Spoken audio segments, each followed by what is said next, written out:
How was your guys' day today, besides the last? Hello, everyone, and welcome to yet another good. stream in Verra, and we have an exciting stream for you today. We are going to be talking about one of the most core experiences that all of us come to expect from the MMOs that we play, and that is questing. But Ashes does questing a little bit differently than your average MMO, and today, to help me talk about that, I have three of our absolute glorious developers, two of our senior designers on the narrative side, Scott, Tony. How are you guys doing? Oh, the sound's on. Not bad. Doing great. Okay, 1 second. I'm awesome. I am awesome. Everything is awesome. That is... Thank you, Viral. Appreciate it, man. There we go.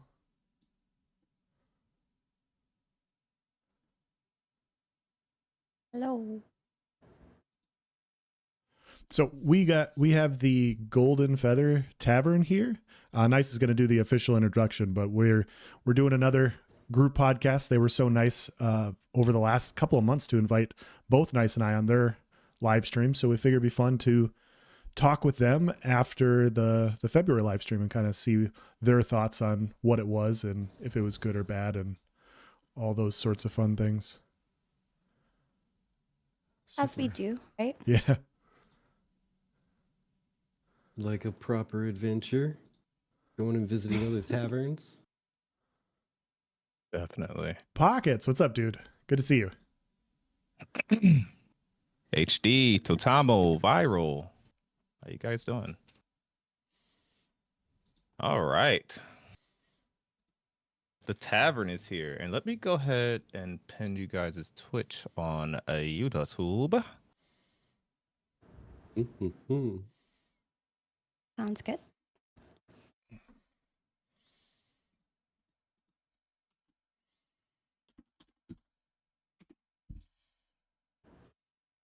Doobie.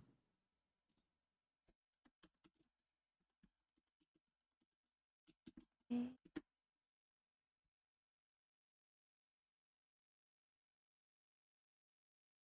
Oh, thank you. There we go. Weird. How you doing, Tango? All right, let's get the cams going and the introductions rolling, the coffee flowing, and the Moscato sipping. How you doing, Warrior? Roar.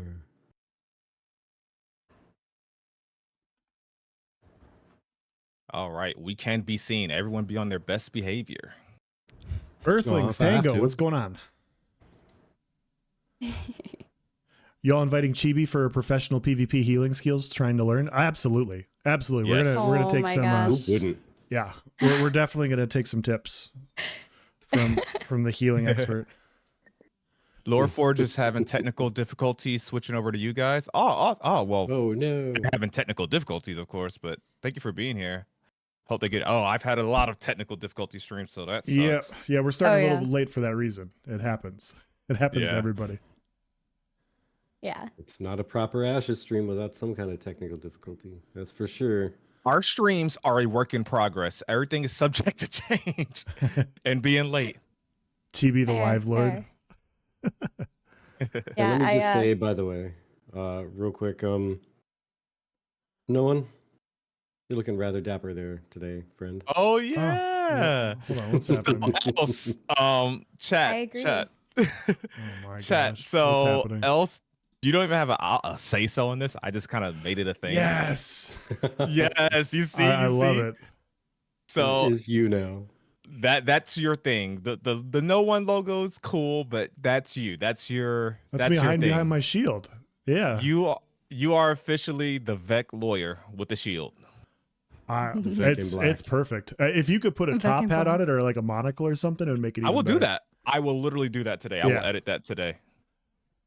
Top hat and a monocle. Okay, Got it. okay. love it. Got to be fancy, right?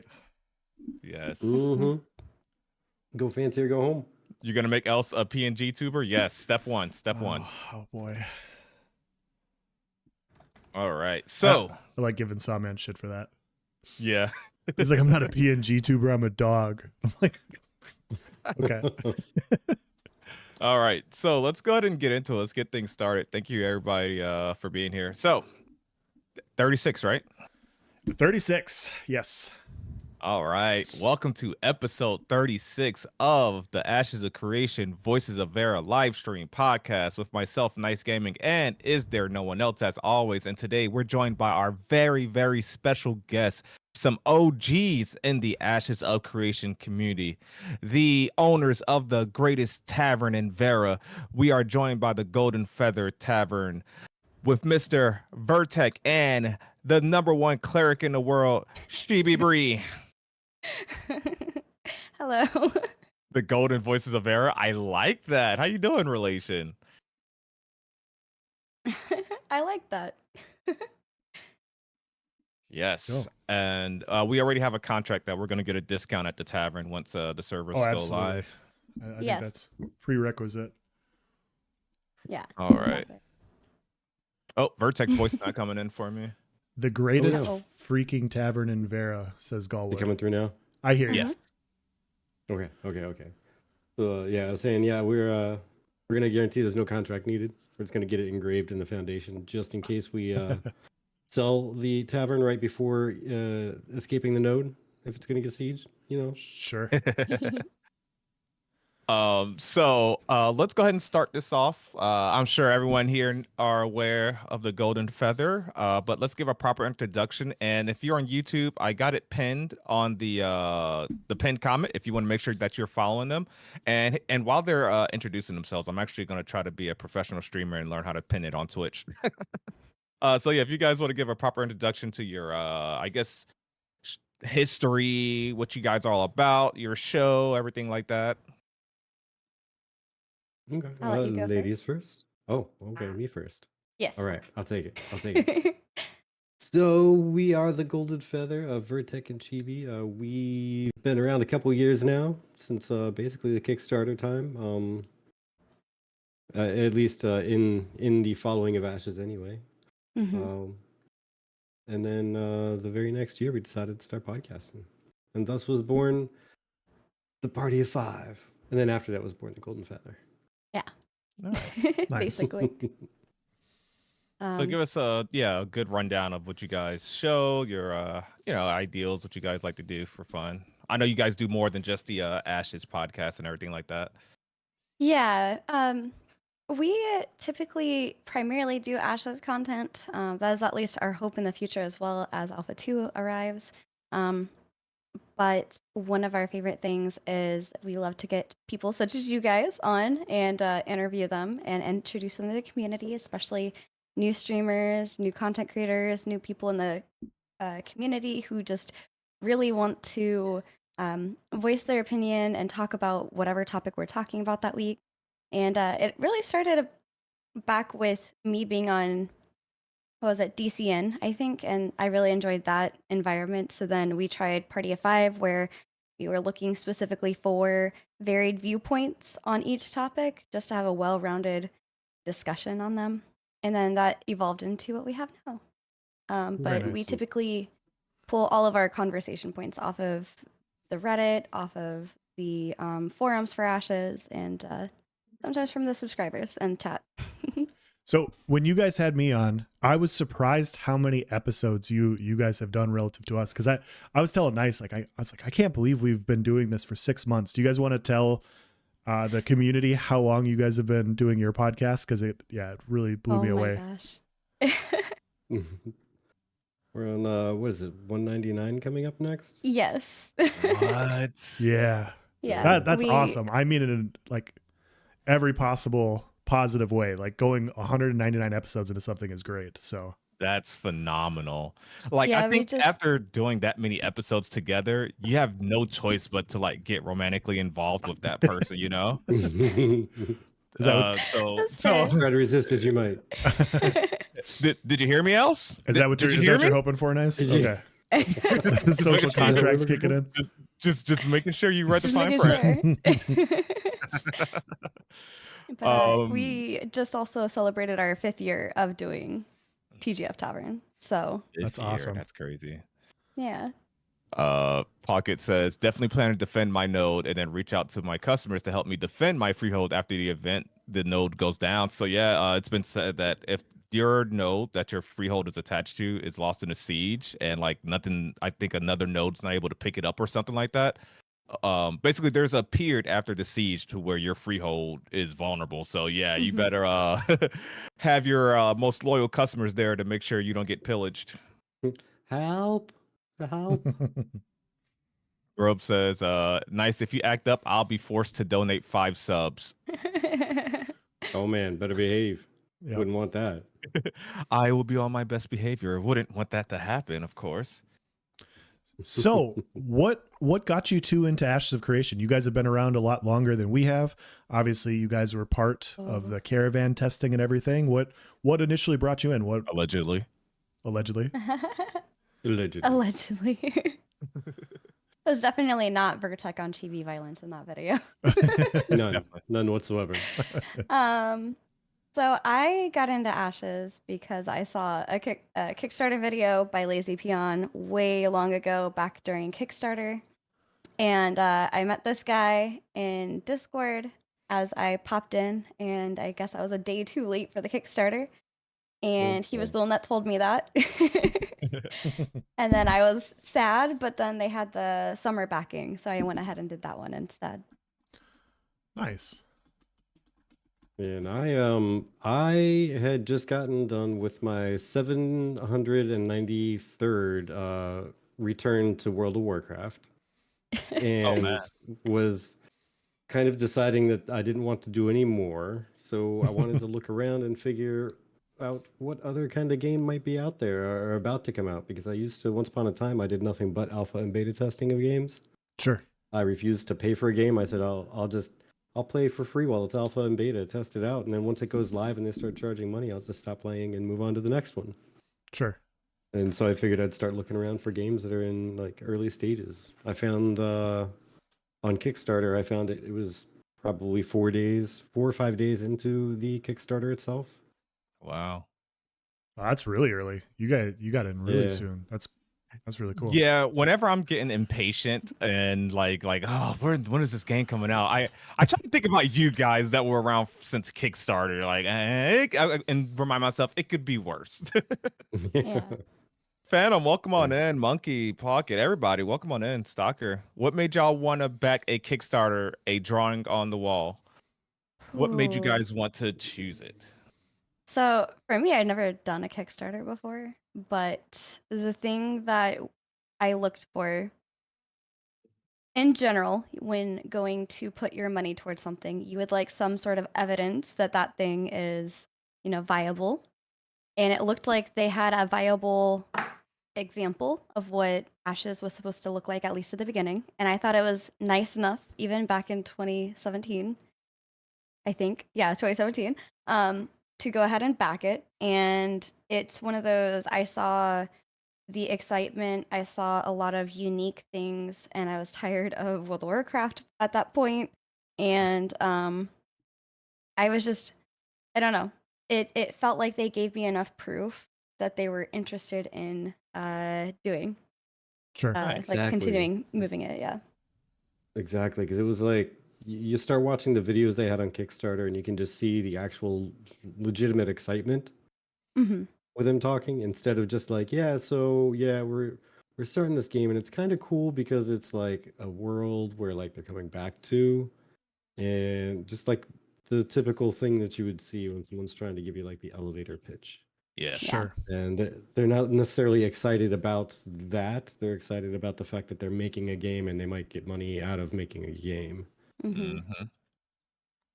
And sure, a lot of other developers, I'm not going to say like no other developers are excited about it, but it doesn't show that much in the early stages.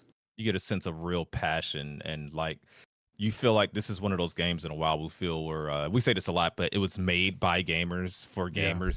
Steven's not answering to corporate, or he's not under Electronic Arts that say, hey, I don't care what condition is in, get it out by this date. We need this much in the cash shop. We need us to see profit margins, et cetera, et cetera. So Right. I think that's what Mhm. makes everyone comfortable. Yeah. And Exactly. I want to Rory says not only choose it but devote your existence to it, and I just want to say that came later. I think Vertec and I saw the community and we're like, you know what, we really want to, speak on behalf of the community for people that might be too shy to speak up, or for people that may not know what other people are saying or thinking. Maybe it's a way to showcase people with like minds. Maybe it's to showcase a different opinion, and that's kind of what got us into doing that more often. Sure. Nice. Yeah, that makes a lot of sense.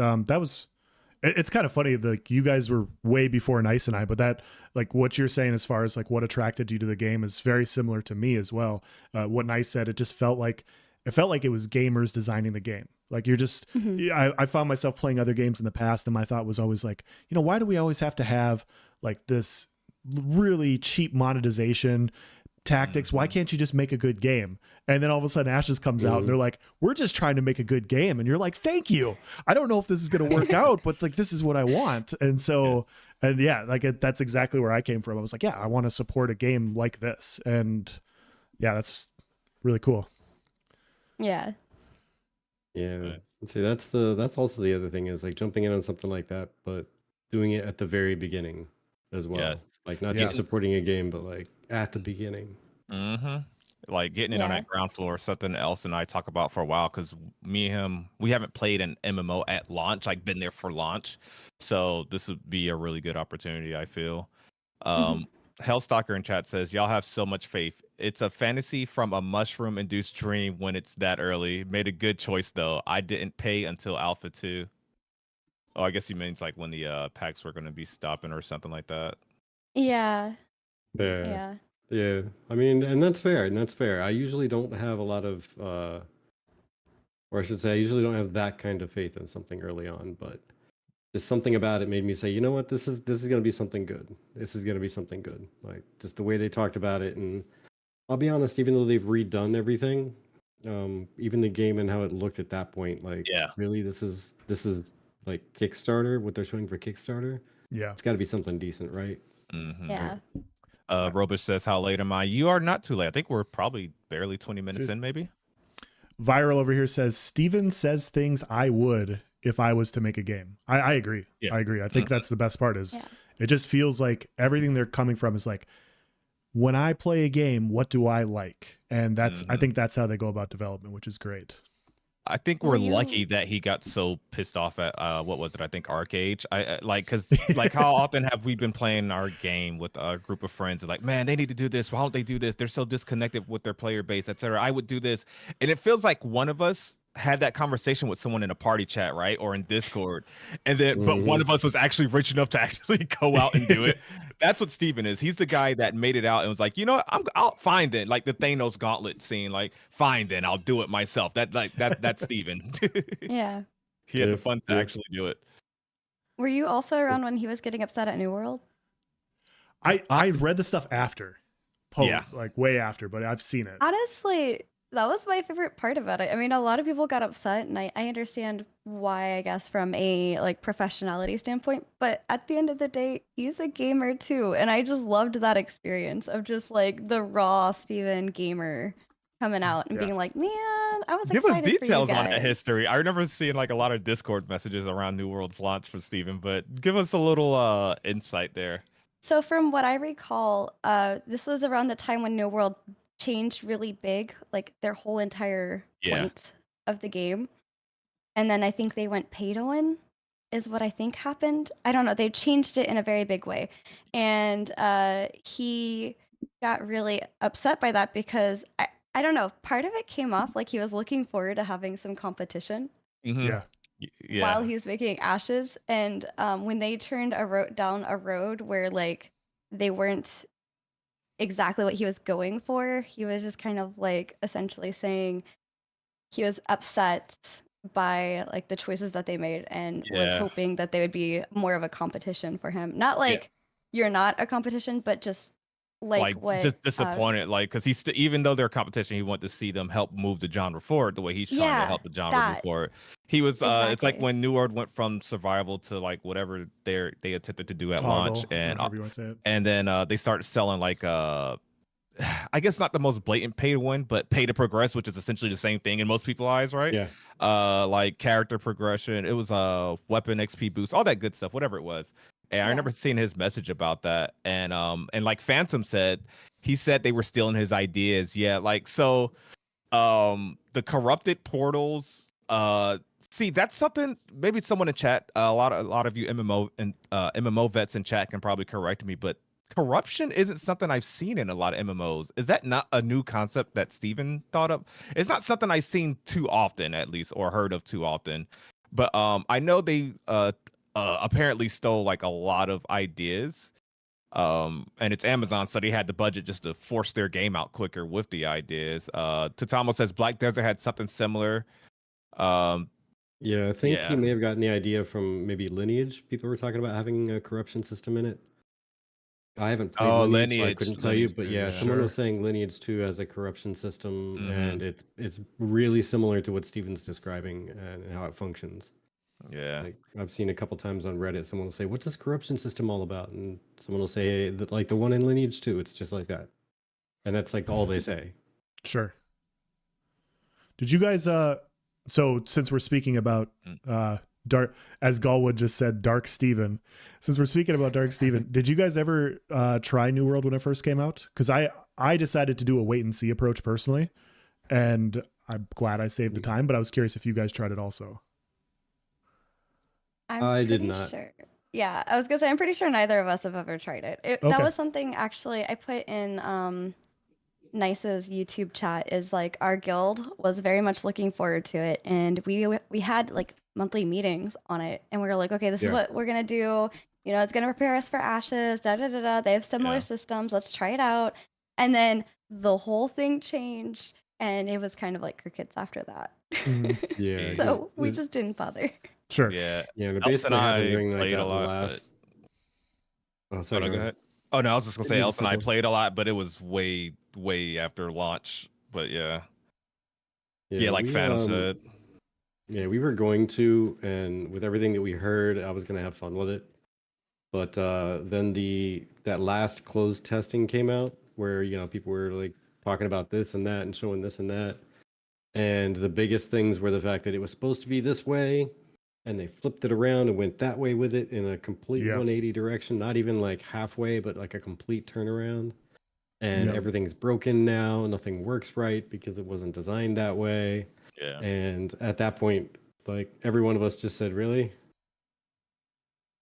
Yep. Oh, never mind. False alarm." Yeah. Yeah, I remember them pivoting last second. You can tell because apparently that game did not have the best of launches. Yeah, I felt like everybody in my Discord tried the alpha, they tried the beta. They're like, it's an alpha, it's a little rough, it's a beta, there's some things, but they were enjoying it. And then when the game went live, they're like, this isn't the game I've been playing. And that was, and I was just kind of interesting to hear that perspective of how much things actually changed, because I didn't experience it myself. I'm just listening to it secondhand. Yeah. I'm sure people don't want to hear us continually talk about New World, since this is Ashes of Creation. We're all excited about Ashes. I don't know if you guys saw, but we just had a live stream last week. What? Yeah, Really? yeah. There was a live Oh my stream. gosh. What did you guys think? Who had a live stream? You had a live stream? I definitely had a live stream. I couldn't not talk okay, about good. it. So, Okay. but yeah, what did you guys think of the live stream, the commission? Well, I can say that I only saw part of it because I was working. I haven't had a chance to get to actually watching it yet all the way Okay. through. I missed basically all the Q&A, and I caught a good portion of the gameplay. Mhm. I will say I really liked the whole weather bit, though, because that Yeah. part I was able to watch. Yeah. Where like that quest mob came out and just got wrecked by his own storm. That was hilarious. Yep. I don't know if it was designed like that on purpose or not for him to be able to get damaged, but I just thought it was amazing. I really liked that everything felt very together, everything worked together, everything was interacting with each other. The fact that completing a quest caused a thunderstorm to appear was interesting. That's another example of reactive environments, reactions to player decisions. Also, the whole idea that with Yuna and that whole storm fight, that other people nearby could interact with it as well and get Yep. some benefit out of it, even if it wasn't their quest. I also really liked how there was a particular moment where I think one of the doves were with him and he was saying, "Hey, where's this person?" And he's like off away from them, like behind them. And they're like, "Why don't you come over here?" He's like, "Nah, I'm good. I'm in full plate." And I was like, Yeah, he didn't want to be a Hmm. lightning conductor. Yeah. So, I just wanted to Ooh. say this stream, leading up to this stream, I was hypercritical of the topic choice. Well, Were the you? stream choice, stream title. Were And I you? still stand by that. Yeah. Still stand by that. It's still a bad stream choice, in my opinion. Grove gifted a sub. Thank you so much. Bad title. Yes, Phantom. Very bad choice. I don't know who in marketing decided that to call this a commission stream. So when this was first announced, everybody was like, really? This is what we're going to get a whole stream was? Me being one of those people. And I don't know why they called it the commission stream, because the commissions was probably 3 minutes. We saw the little town board at the beginning, and that was it. To me, this was more of like a good preview of what you can expect just exploring in the world. Like it was a great distraction. Like you set out on an adventure to do this one commission, this one thing, and then on the way it's like, oh, a piece of candy. Like, oh, there's this quest. Oh, there's another quest. Oh, there's a side quest. Yeah. Oh, this changed into that quest. Yeah. And it was a good display of getting immersed in the world. And Mhm. it was one of the best showcases of combat. Yes, dynamic Yeah. world stream. This was a better Yeah. thing than the actual event stream, in my opinion. Like, or this should have just been a question stream, if you will. It was great. I really loved the stream. I personally gave it a 9 out of 10. I think it was one of the best streams we've had as of a very long time. But and I know I just said this, but I want to say this again. This was one of the best showcases of like combat, for one, Mhm. questing, all that. Commissions though, I think they started to agree with me that there's no point of dedicating a whole stream to commissions, so they just had Steven go out there and wing it, and it was a great showcase. I really liked it. I like these natural playthroughs and where Steven gets lost, and maybe we can talk Zapped about by this lightning. more later. But I love seeing the mob difficulty. But I don't want to keep rambling. And before I get your insight on the stream, else Armored Monkey said something here in Twitch chat. He says, "What I learned from commission stream, Steven has no environmental awareness." We're actually going to discuss that in detail later. That Ooh. people thinking Steven has no spatial awareness, that he's a trash can who sucks at his own game. That's his words, not mine. That's you guys' words. I didn't say that. I didn't say. Pocket, by the way, I love your new Twitter profile icon. So if you guys don't know, Pocket's mask was actually worn by he made the mask, and it was actually worn by Steven during the stream. You can catch that at the end of the stream Q&A. Looks freaking awesome. But yeah. Else, what was your thoughts on the stream? What we got versus what you were expecting? And I know you were saying commissions is a very important stream and blah blah blah. That's a bunch of BS and you're wrong and you know it. But how'd you feel about what you got? What were you expecting? I felt justified. I felt justified in being right the whole time. No, I'm just kidding. So no, in all seriousness, I was really looking forward to this. So to start from the beginning, a few weeks ago, I started working on a video in my free time talking about how the world experience for Verra needs to be very immersive and it needs to be fun because the map is so big. And so just because you have always on PvP potentially with the corruption system doesn't mean you're going to necessarily always have PvP. You need to have events, you need to have quests, you need to have experiences outside of just that, because that's, from my experience with New World, that's what kind of happened with that. People would just toggle off PvP and then they would go around the world and there was nothing to experience. There wasn't enough wasn't enough things to have happen and people got very bored with the game.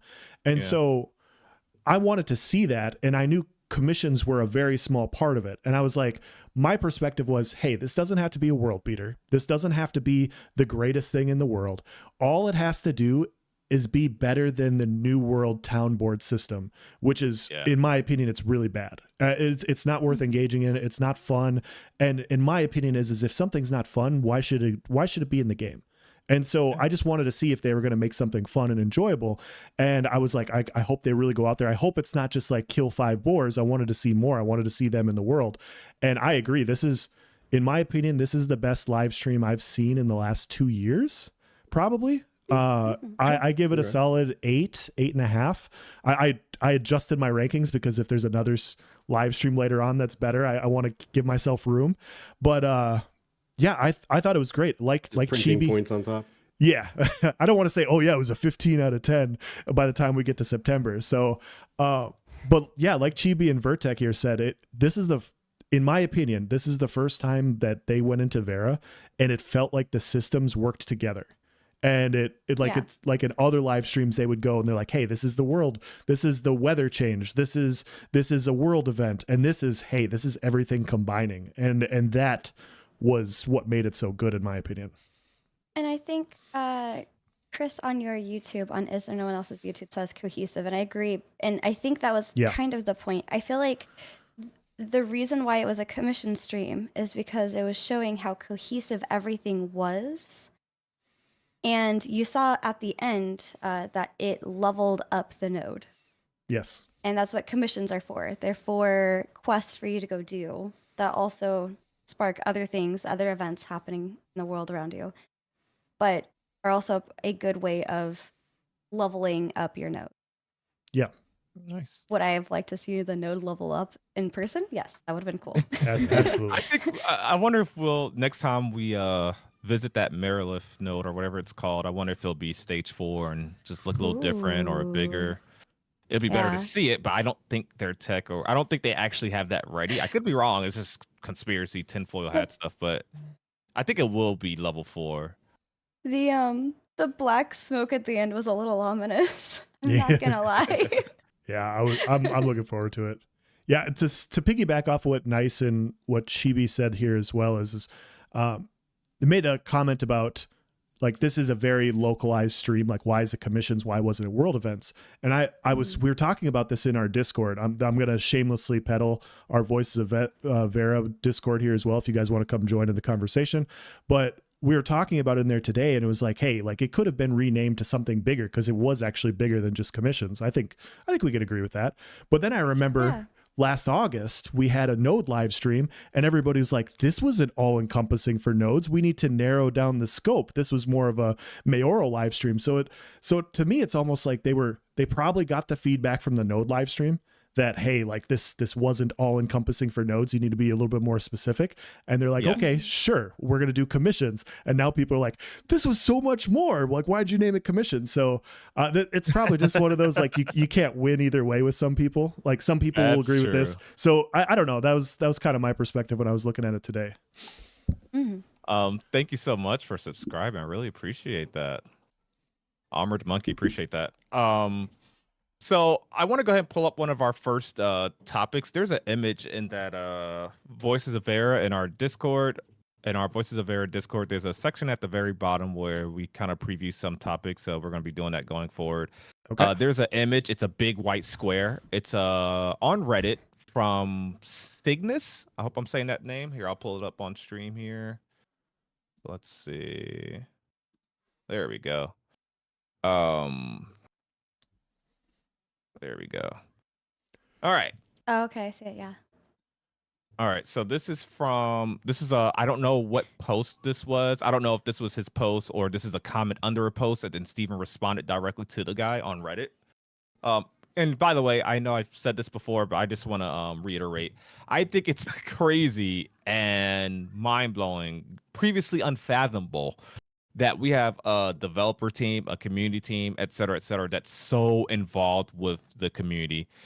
Do you see the CEO of EA, like, just responding to people on Reddit, doing monthly live streams, giving people a preview about what they're doing with their next title? Do you see them just randomly pop in Discord, giving you a heads up on how the new Madden's coming along and getting No, this guy is literally responding to randoms on Discord. Like, that is just so humble, and I don't know. I think we're spoiled. But anyways, so Just a let's little read this bit. Just a comment. little bit. Just a little bit, man. So this is from Reddit user Cygnus, and this is leaning back to what was said earlier and the sentiment of a lot of people. I think Steven gets flacked anytime he controls a character. He says, Cygnus, look, I admire Steven a lot, and I really like what he's done with this game. But we really need to have a come to Jesus with him about spatial awareness and keybind/clicking. There were at least 5 as pulls in that full video and way too many spell clicks. I don't blame him for getting nuked by the lightning, but it was funny. And Steven responded. I got it booked here, but I'm gonna read. It's a hard balance between wanting to explain/show the game in a way that is friendly to all audiences. If you listen to what I say before the lightning telegraph appears, quote, you know what we need to show off that we didn't show off last time, end quote, was in reference to the new Resurrection VFX. Then right as I said that, I say, oh, here we go, because the lightning telegraph was spawning right next to me, which I wanted to kill me. I also click abilities in order to give less knowledgeable viewers the tooltip info. I am not trying to flex when playing, just trying to show off the game. So the click ability thing is hilarious to me because I ain't gonna lie, when I watch him do that, I'm like, is that really how he plays the game? That one I was like, okay, maybe that's just how he plays. But I did know, and I think most people knew, that he obviously was trying to get killed by the lightning, and Absolutely. you know, he's trying to show it off for all audience. He's not try harding because if he just fires off a bunch of skills, no one knows what's going on. I totally get his sentiment there. So that was kind of in reference to what Armored Monkey was saying earlier. What do you guys think of Steven's gameplay and everything like that? Let's start off with you, Bree. Which particular video? And just in general. fair.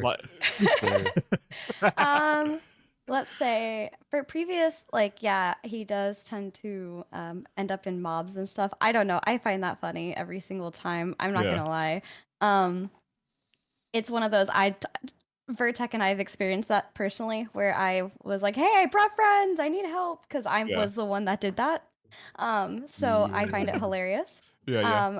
But on the most recent one, personally, I could kind of tell just by watching his movements were very purposeful. It seemed like, and he previously went towards one of the lightning strike templates, and then it disappeared before he got there.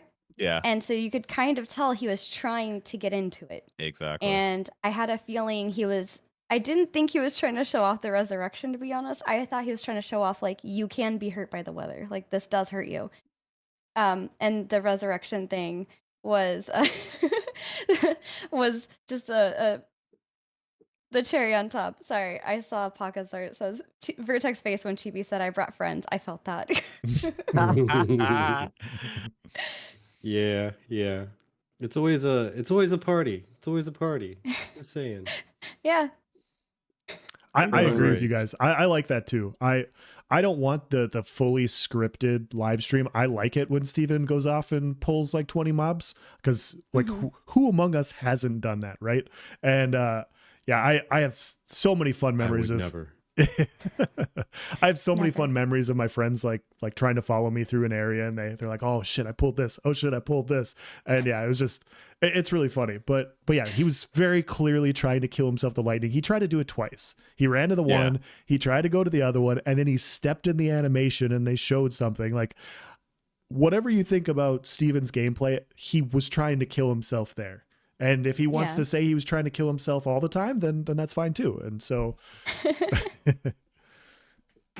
Oh, that brings to mind another topic, is how easily, like, I saw this in the live stream. And actually, if you go back through, you could see me like telling somebody this in the chat, but somebody said these mobs are going down so quickly. And if you pay attention to the HUD, Steven's level is a little bit into level 15. Yeah. And the first set of mobs he's fighting are like level 8. Yeah. And the one mob he was struggling with before the mimic was at a level 11. Yep. So Now, tell me that doesn't speak of Group Like gameplay required. Yeah. Yes. That's actually a very perfect segue by Vertec into the next topic I wanted us to discuss. Totally did it on purpose. Good job, Vertec. Totally. This guy read the script. Look at I'm him. clairvoyant. I'm clairvoyant. So Oh my we don't have to like read this. I didn't plan on reading this whole forum post, but it just poses a good question. It's a post, and here I'll show it on stream briefly here. Let's see. But it's a post on the forums regarding comparing AOC to Elden Ring in a sense. And we saw a lot of this in this previous stream, like Vertec was alluding to. Like, I love difficulty in a game. I love difficulty in a game, and I think when you look at this from an MMO standpoint, like he said, it encourages group play. When you are level 15, but a level 11 mob does that one cyclone and wrecks you, like it's a big deal. And this is from my bro Verra on the forum post. And yeah, he says something, and I won't read the whole thing, but he says Elden Ring contains much of the successful formula of Souls games, but at the same time, it has an attitude to follow its own path thanks to how it has managed to create a unique environment and emergent that's reflected in the satisfaction of its viewers, giving it very positive reviews. How could this be interpreted for AOC? What Elden Ring things could give AOC ideas? What Elden Ring things shouldn't give AOC ideas? And I know I plugged this a lot, but I did a whole video comparing Elden Ring to Ashes before, and I want that in an MMO so bad. As in terms of difficulty, I'm not talking like all the extra stuff, but I love the difficulty. And when I say difficulty, I don't need everything from soft, hard mode Elden Ring. That's not what I'm saying. But what I do like is that you have to respect every mob in Elden Ring. A random wolf can kill you. You know, like if I was going through that area doing that commission, I could probably hold my own. But if I had else there with me, it's going to be a huge difference because I know if I fall asleep at the wheel, that one mob that's 4 levels higher than me can wreck me. And when there's difficulty, it encourages group play in an MMO, and it gets you away from that solo player mentality. Honestly, from the way it looks, that one mob that is your level or a level below could absolutely wreck you before you turn your head back to the screen. Yeah, because I think one hit from that mimic that was level 20 almost killed him. You almost get one shot? That's funny. Yeah. Yeah. I love seeing that they can struggle. Yeah. From the Caravan live stream, this is something we brought up back when that happened too. I don't know if you guys watched it or participated in it at all, the PvP live stream, but sorry, that's just a joke for me. I'll stop doing that. But like there's a point where they wipe out Chibi finally after like 20 minutes, and they're taking the caravan, and a couple wolves come out on the road, and it takes like 5 to 7 of them to take out one wolf. It takes a long time for just a random ad out in the world, and it really is a good thing to see, because something that Nice and I talk about with like the Elder Scrolls Online is the story is very immersive, but the world areas are kind of easy to complete, and so it promotes players going out and kind of playing more from a solo perspective. And so because of that, you don't, if you don't want to, you don't have to run in a group. You can go do your own thing. But Ashes feels like it's like, hey, if you want to make a group-based game, you need to make mobs and bosses and this stuff for groups so that you need to do this. And I think it's really good. I'm seeing very much of the same sentiment from both of your chats. So yeah, I agree. All right, no one wants an easy walk in the park. That's good. No. That's good. And I think, of course, and just to clarify once again, I think there's a balance. Like I said, I don't think you need Elden Ring boss levels. I don't think it needs to be that hard. That's not what I'm saying. Yeah, let's not go that full tilt. Yeah, but like some difficulty where you got to respect it. Like Els just talked about on ESO, gosh, that open world content is just, it's almost disrespectful. like you really don't think I could have handled a little bit more than this? Shouldn't I have to heal at some point? Really? This thing light attacking me? Okay, whatever. It just trivializes the content, and it just feels disrespectful to the player, you know? Oh man. This kind of brings up the same sentiment. Oh, sorry, go ahead, Vertec, actually. I chatted a lot. I was just going to say that over on YouTube there, I don't know who that TGF Tavern is, but there was a shot fired. I gotta take my shots when I have them too. I see it. No one Once an Yeah. easy walk in the park. I do not. Yeah, I was just playing off of what you said, so it just I don't know. It was hilarious. That's why I made the little Yeah. giggle. Yeah. I like it. Yeah, that's really Yeah, we don't need necessarily Elden Ring It took peak else boss 2 level, years to beat Elden Ring. I'm sorry, go ahead. but more difficult than World of Warcraft LFR. Sure. Yeah. The thing I was gonna say is this kind of goes really well with a conversation we had recently, and it's one of the segments we have up on our YouTube channel, which is unkillable bosses. Mm. And we had that whole conversation of, having a boss that's hard to kill makes you respect that mob, Yes. and it makes you think more about how you're going to approach that mob, especially, I mean, when Elden Ring first came out, Vertex showed me a clip where this girl was like, talk about how easy the game was, then out of nowhere a dragon came and attacked her and killed her like in one shot. Perfect. Yeah. And like she was just like, essentially. And Yeah. it's just after that she was like, okay, never mind. This is gonna be a little difficult, and I think you need things like that for respect, because you Yes. walk in going, this is easy, I got this, watch this, I'm gonna roll this, like, it just, it's one of those, like, do you get more value out of everything being handed to you or out of fighting for everything and Yep. earning it kind of Yep. thing? Yeah. I mean, if we're talking real life, it depends on how expensive the item is. Yes. Yeah, I've talked about this a little bit on this podcast as well. I don't remember where the scientific study is, but it's the more effort it takes somebody to do something, the more they respect or enjoy the accomplishment of completing it. So like the analogy I've compared to is like TV shows where people real life TV shows where people talk about like, yes, I'm a Navy SEAL. I was a Navy SEAL 20 years ago, because being a SEAL is hard. That accomplishment is a big deal for them. And video games, it's obviously not like being in the military, but I think you get the FromSoft players get this die-hard like following because they feel accomplished when they play their game and they beat it. There was a point I was playing where early on I beat a boss, and my buddy was walking me through everything, and he's like, hey, I want you to come over here. And we come over to this cliff, and we're looking out at the Erd tree, and he's like, this is what got me hooked to this game. The art in this game is fantastic. And I was like, this is really cool. And so Yes. a couple days later, I'm playing and I'm roaming through the world, and I get to a cliff, and I'm like, I'm going to take a view of this cliff, right? So I'm standing on the edge and I'm looking at everything. I just killed like a bunch of ads and everything, and I'm reveling in my accomplishments. And what I didn't know is at the bottom of the cliff, there were two like big bow golems that shoot like these big 20-foot arrows.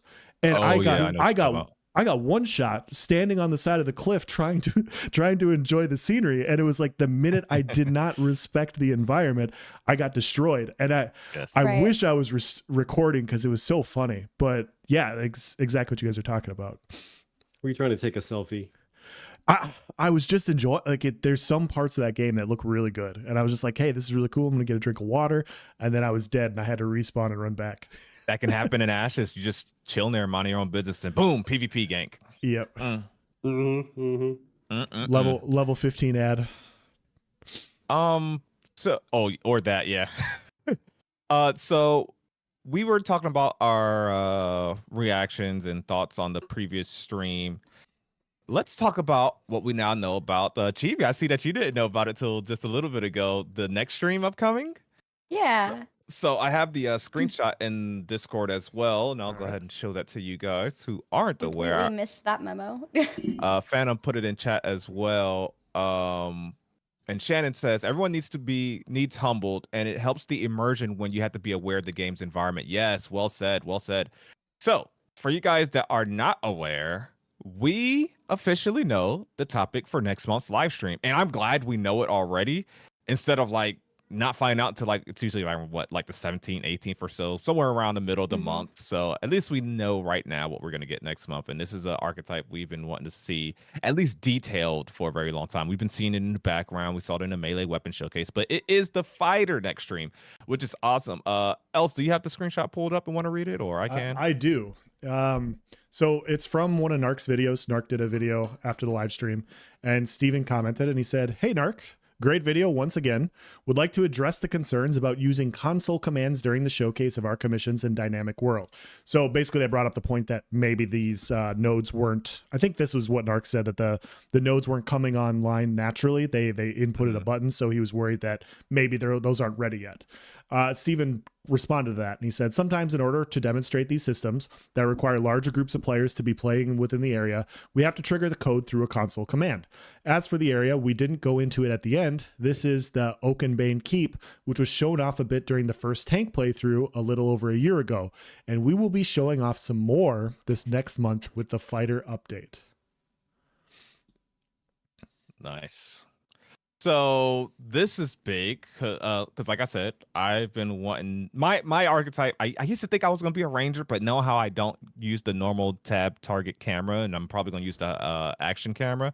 I'm like, it's probably better that I do something melee. So I'm like, man, I'm going to be fighter tank or tank fighter. I don't know which one. So having seen the tank stream already and kind of seeing more of that kid, especially during the PvP caravan showcase, seeing the fighter is going to be a big deal because it's really going to, like, after watching that stream, I think I'm going to know which subclass I'm going to go with. I think the fighter tank is knight, or is that tank fighter? One of those, but I'm going to be one of those, which is on my list. I love tanking in PvE, so that's why I'm like, oh, maybe I'll do tank fighter. But anyways, Steven has hinted at what we could expect with the fighter. Is there no one else did a good video of like summarizing what we know thus far from various Steven leaks about the fighter? So if you guys want to check that out, talking about he's dropped a little hints about the momentum mechanic, which sounds really cool. Sounds like a little juggernaut on paper. So I personally cannot wait to see what we get with this stream. And I also placed a bet online, $500 bet, but I think it's a safe one, that it's going to be the fighter showcased in the Riverlands. So yes. Nice. Cool. What do you Chibi? I know you're like the #1 cleric in A, but what is your archetype and maybe even class choice or secondary archetype choice? If you have to give an opinion on a different class.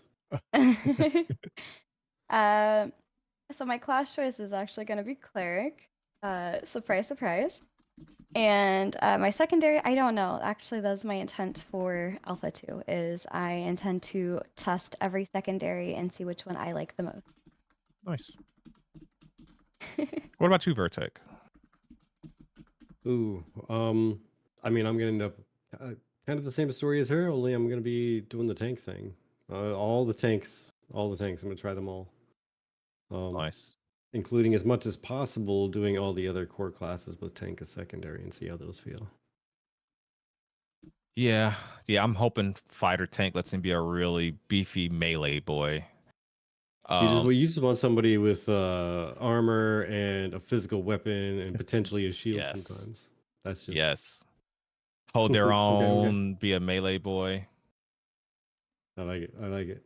Else, what about you? We already know your race because obviously from your 2D VTuber journey over here that you want to be a Vec, but what about archetype choices? Yeah, so I'll probably have everything eventually, but I know the first class or the first character I want to make is either going to be a fighter or a rogue. And I don't know if I'm going to go like fighter rogue or rogue fighter. I don't know which main and then which augment I'm going to choose, but those are the two archetypes that I'm most interested in. And then my secondary, like group-based class, I want to have a bard as well. So I want to have the support buffs for groups and everything. The idea of actually being an effective bard in an MMO is not something I've experienced. I've played the Baldur's Gate 3 bard, and it's fantastic. And I'm really, really hoping that they adopt some of that for this game. And if they do, it's going to be great. And so, if they announce Rogue next month or Bard or something like that, I'll be just as excited as I am now because these are the three archetypes I want to see the most. Yes. Someone viral says action camera is a meme at this point. It's not a meme. It's a thing. It's good. I prefer it. Like my whole I talked about it in my Throne and Liberty review that I recently posted, but it's a good quality of life for people that don't like the click to drag thing, I think. I could do either or, but it makes a huge difference in how the game feels when I can move my mouse and it moves my camera. It's a weird thing. It's not a necessity, I don't think. But it's one of those preference things, especially if you play a lot of action combat games. I don't know. Every time I get in a game, and it's probably why I didn't enjoy Throne of Liberty when I played in a beta as much, is like when I gotta click to drag, which is standard, right? That's a normal tab target or MMO thing. But for me, it always takes me out of it when I gotta click and drag my camera. It's like, ugh, it doesn't flow as smooth for me. Yeah, it doesn't feel as nice. Yeah. Um, I don't know. I think it's going to depend on how they do it, like how they actually get it implemented. Because I've also played some games where it just doesn't feel right when they try to do action. It Sure. just doesn't quite. yeah. And it would just feel better if they just didn't do it at all and went just directly to tab. But yeah, it'll depend on how it all feels when they get it all ironed out.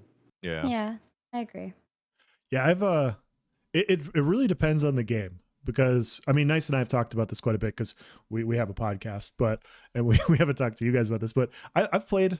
I mean, Throne and Liberty's tab target is honestly pretty good, in my opinion. I'm not well versed in the tab target space, but I felt like it was pretty good. I could find myself playing it. I did. The action camera was a little bit more comfortable for me to get used to, but I tried both. And then, yeah, like I could see the point of view to where there are some action camera games where it's just not, it doesn't feel as immersive or it's not as good. And I think that really just comes down to how they design the system personally. So Yeah.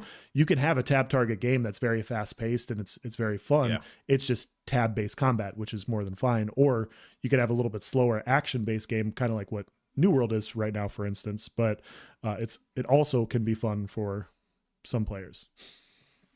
Armored Monkey says everything is still so up in the air for me. IDK, how y'all know what y'all want to play already? I think a lot of it is really just judging from what you like to have played in previous games. Yeah. And that's the thing, though. Maybe I get my hands on Alpha 2 and I test my fighter tank, my tank fighter, whatever. And I'm just like, okay, this feels fun. And then I try Summoner Mage or Mage Summoner. I'm like, okay, this is super cool. You never know. It's not set in stone, but yeah, I know just based off what I like to play. Hell, even on Elden Ring right now, I'm doing another playthrough and I'm like, I'm a big beefy tanky boy with the shield, and Yeah. that's been fun. But I've also played Mage on Elden Ring. I guess we really gonna find out. I think Alpha 2 is the perfect time to test every class kit. I don't think one of us is just gonna, I'm going to go Ranger. I'm not touching anything else because I know what I like. You probably still want to see the other classes' kits. Even if you know what you're going to settle on, you just want to know what to expect. I mean, I think that's important for PvP scenarios, know what the other class kit is available. If you get hit with a certain lightning bolt, if you've played the mage before, you know that lightning bolt applies a stack of weaken or whatever, that stuff like that's good to know. And I think we're going to be getting so many character wipes where maybe after a while you get bored of rolling that same Ranger again. So Yeah. that's a good opportunity to try something different. I got a comment from There's Basil. also- Oh, go ahead, Vertec. I'm sorry. Okay, I was just gonna say that, and with Chibi and I especially, she is always a healer and I'm always a tank. So we literally have one choice, because if you don't make that your primary archetype, then you're gonna suck. Yeah. Sure. Those are official words from Intrepid. You're gonna Yeah. suck. I mean, no, it's not official words. Don't believe me. But they have said it's gonna be very, very not optimal, even if it is somewhat viable. What in any way, shape, or form, it's just not gonna be worth trying to take that as a primary role. Like if your tank is a secondary, it's not going to really be a tank. You can, in certain circumstances, kind of tank is basically what they said. So if I'm outside of a dungeon waiting, trying to put a group together, and you say, "Oh, I can tank," and you pull up, and I see that you're a mage primary, I'm sorry, I will discriminate. I will. I'm so sorry. sounds pretty toxic. It might be. Well, if it's like a regular low level dungeon. Can you ask them for the DPS next? The gear score? Gotta inspect their gear. Gotta see their DPS. Let me see your meter DPS and bars. measure it. Oh boy. But no, I hope it's not actually that way, because I hate when you're forced into certain things and it just locks you out of content. But yeah. I got a comment over here from Basil, and he says, I need tab target for my heals. New World heals were so hard with people jumping around using an action camera. I figured I'd ask Chibi, since she is the resident healer expert. Have you done like action camera healing before? In Overwatch, yes. Okay. I like to play Kiriko in Overwatch. I've tried a few other characters in Overwatch. I don't know. I don't feel like it's too difficult, but again, those are 5v5. It's not an MMORPG. You're not in a Sure. raid where there's a lot of people everywhere. And I think it really depends on how they build that. If they have it where you can essentially lock on to a target and your heals can still go to them. I mean, if you look at the video that they had live from the caravan stream, you can see, I mean, even right now with him attacking the mob, the attacks are kind of narrowing in on them, honing in on the target, if you will. So even if you had some sort of target for your action where you can say, hey, I'm trying to target this person, Yeah.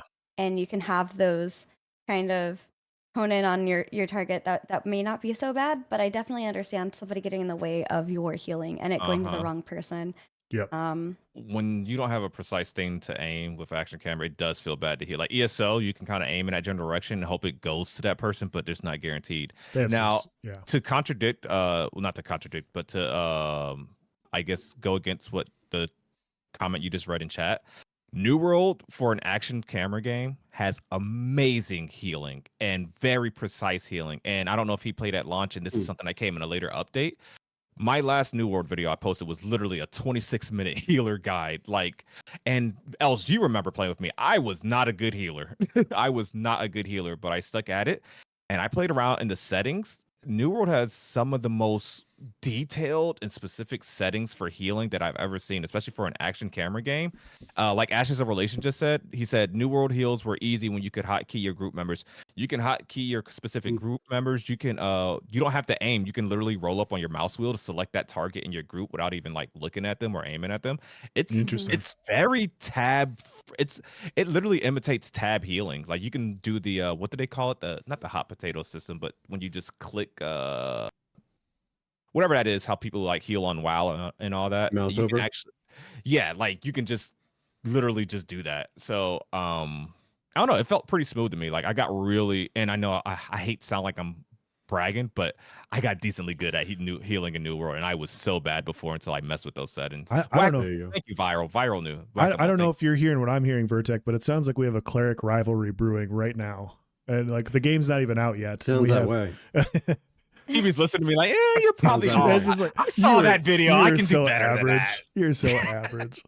No, it's funny because I remember so nice. I remember you specifically starting healing, and you were like, "This action healing sucks." I remember you specifically saying it, and I was actually healing the week before. I was testing stuff out because they came out with a new life staff that provided buffs that were very interesting. So I was testing it also, and the only way I could make the action camera work on New World was if I used all splash heals, like AoE splash heals, and put them down in an area, and it worked. It worked out pretty well. But you needed to have a coordinated group in order for them to go to those areas. But yeah, any specific like specialized heal was very, very bad in that situation. And yeah, I remember you said once you switched to that camera, it felt a lot better. So that's super cool. I was just curious. Yeah, with action type healing in WildStar, I actually loved it. Yeah. Because there were AoE skills that would AoE around you. There were AoEs that you could target on the floor. There were like direct straight line AoEs where it would hit either the very first person hit would get healed, or it would be the person in that line that needed the health the most would get it. And then they also had like tab targeted heals on top of all that. So there were some like the big burst, like big spenders that you really need to hit like your tank with. Like that was a tab target when you selected your tank and then you hit that heal. So you could have your tank targeted the entire time, running around bopping off AoE heals and directed heals to people with your action cam, and just watch your tank dropping in health, and then just bop your little tab target heal on him while you're running around healing everyone else. Cool. And it was fantastic. Why are healers like better tanks in PvP usually? And I think Chibi, or like that person that used Chibi's name in the PvP caravan stream, I think they Mhm. proved that's just something you cannot avoid in an MMO. That the healers, well, else I played a tanky boy in New World PvP, and the healer the healer's just a better tank always because you stack enough hots or you got a lot of heals and mana recovery in your kit. Like they're just always better tanks than the tank. Obviously not in terms of support. The tank has like an ability to transfer 15% of the damage to me and blah blah blah. But as far as like trying to focus someone out, the healer Survival. is the survival is just better. It's actually insane how that's It's always because they can pump the case. themselves with heals the entire time, whereas a Mhm. tank just dies slower without Yes. heals. Is what happens. Yes. The healer can keep themselves pumped up until they run out of mana, and then they just fall over all at once. And that's Just why y'all the collapse. perfect power couple. You know what? Vertec just needed a healer. He didn't think you were cute. He didn't like your personality. Bro just needed a healer. You over here reading my diary. That's how I get a healer for life. All right. Yes. So I have a way to get them back for that chibi. So hear me out here, okay? Part of the Okay. reason why I like choosing fighter and rogue is that the names are very unique. Like it's very unique. You know what you are. I just personally couldn't choose tank because I don't think the name's very good. I wish it was named something else. I don't know what you guys think about it, Nice and Vertec, but thoughts? My petition didn't get enough votes. Oh, it didn't. My heart. My heart. petition won. Like most people agreed that the tank archetype should have. You guys know I did a poll on Reddit. Like, should the tank archetype change? Yes or no? Mhm. And most people voted for it, but I expected a larger margin. I really did, but it won with a good percentage. But I was like, that many people are okay with just the archetype being named after a role. I like and we were talking about it in Discord today. I was like, you know what? No, that's cool. No, keep us the tank archetype. That's gonna be the name of the archetype. But Chibi, you're a little cleric, or what's better known as the healer. Yeah, because I don't want to hear the word cleric on this podcast anymore. We're gonna call him healer archetype. Yep. Yeah, the healer. You guys can call me a tank, but my pronouns are guardian, vanguard, or protector. I want to try and identify as a healer stabby stab. Yes. Fair. Yeah. Okay. Yeah, Band-Aid merchant. Yes. Band-Aid merchant. There you go. Cause an injury Got a and little fanny pack. charge some money to patch Yeah. it up. HD says a pure Right. tank will be tankier, but a pure tank in PvP is useless. So a PvP tank kind of needs to go hybrid. I could picture Chibi being a pure cleric, a pure healer archetype, and then Vertec going tank cleric. I think that would be our lethal combination in terms of survivability. I think tank cleric. I mean, on paper we don't know how augments are really going to work, but Yeah. a tank with some self healing in its kit's going to be phenomenal, I'm sure. Yeah. And then Favor Oh. says Chibi best tank. GG. Don't tell Vertec. And I definitely didn't read that the first time it came around, Favor.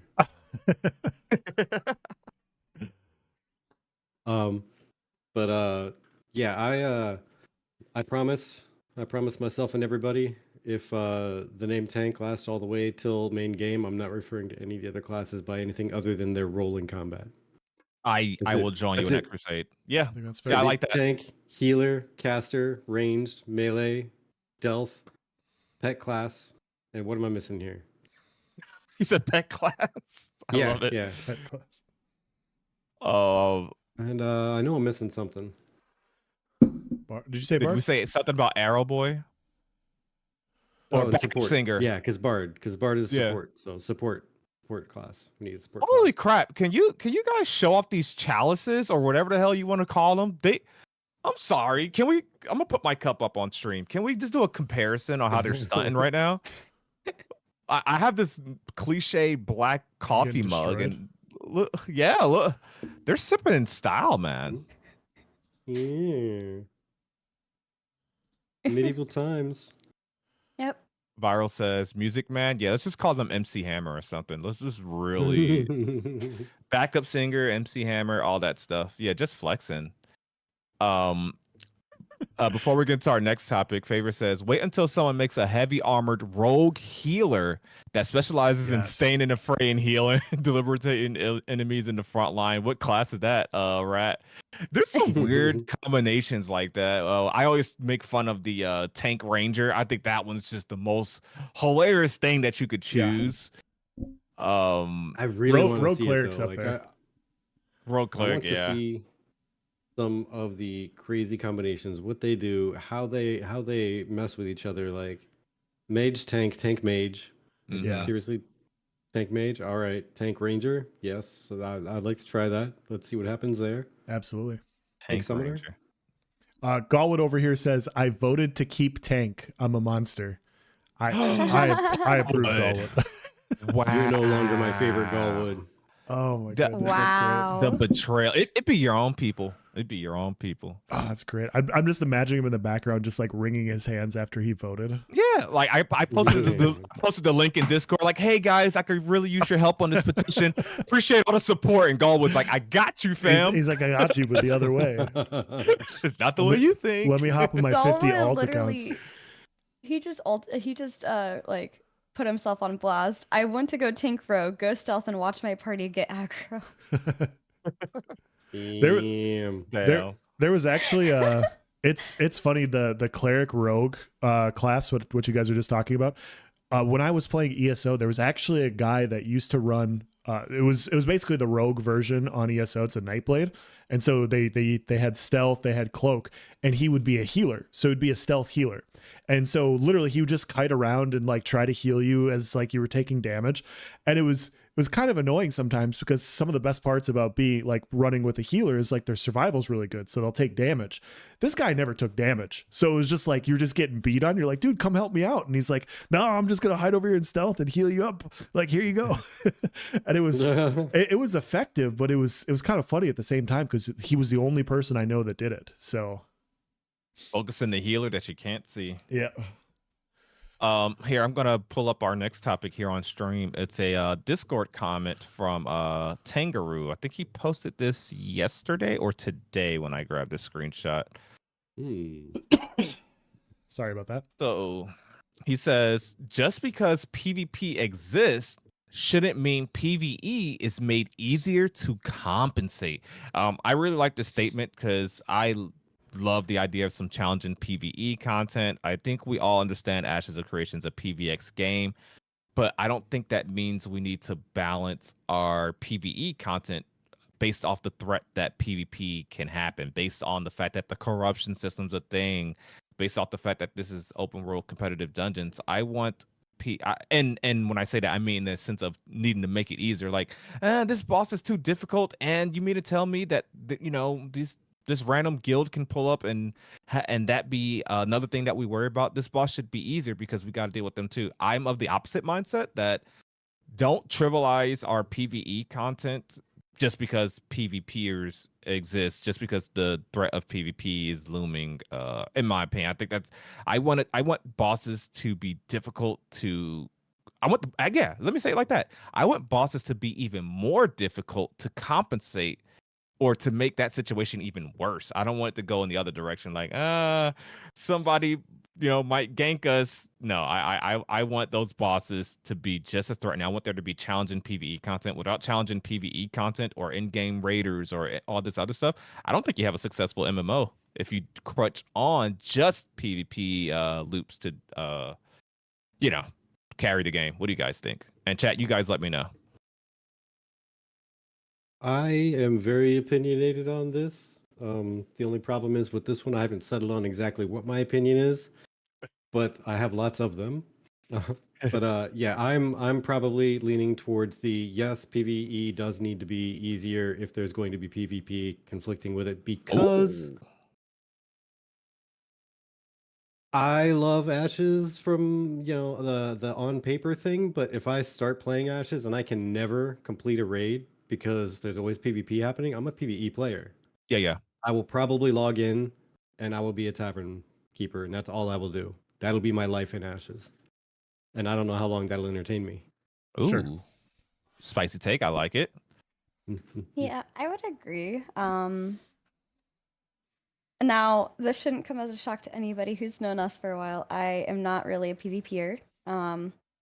So if I'm trying to focus on doing a boss or a raid or something, we know only 20% of the content is going to be instanced and the Mhm. rest is going to be open world. So the challenge now comes not only from the boss, but also from other people coming in and PvPing you Yep. while you're also trying to take down the boss.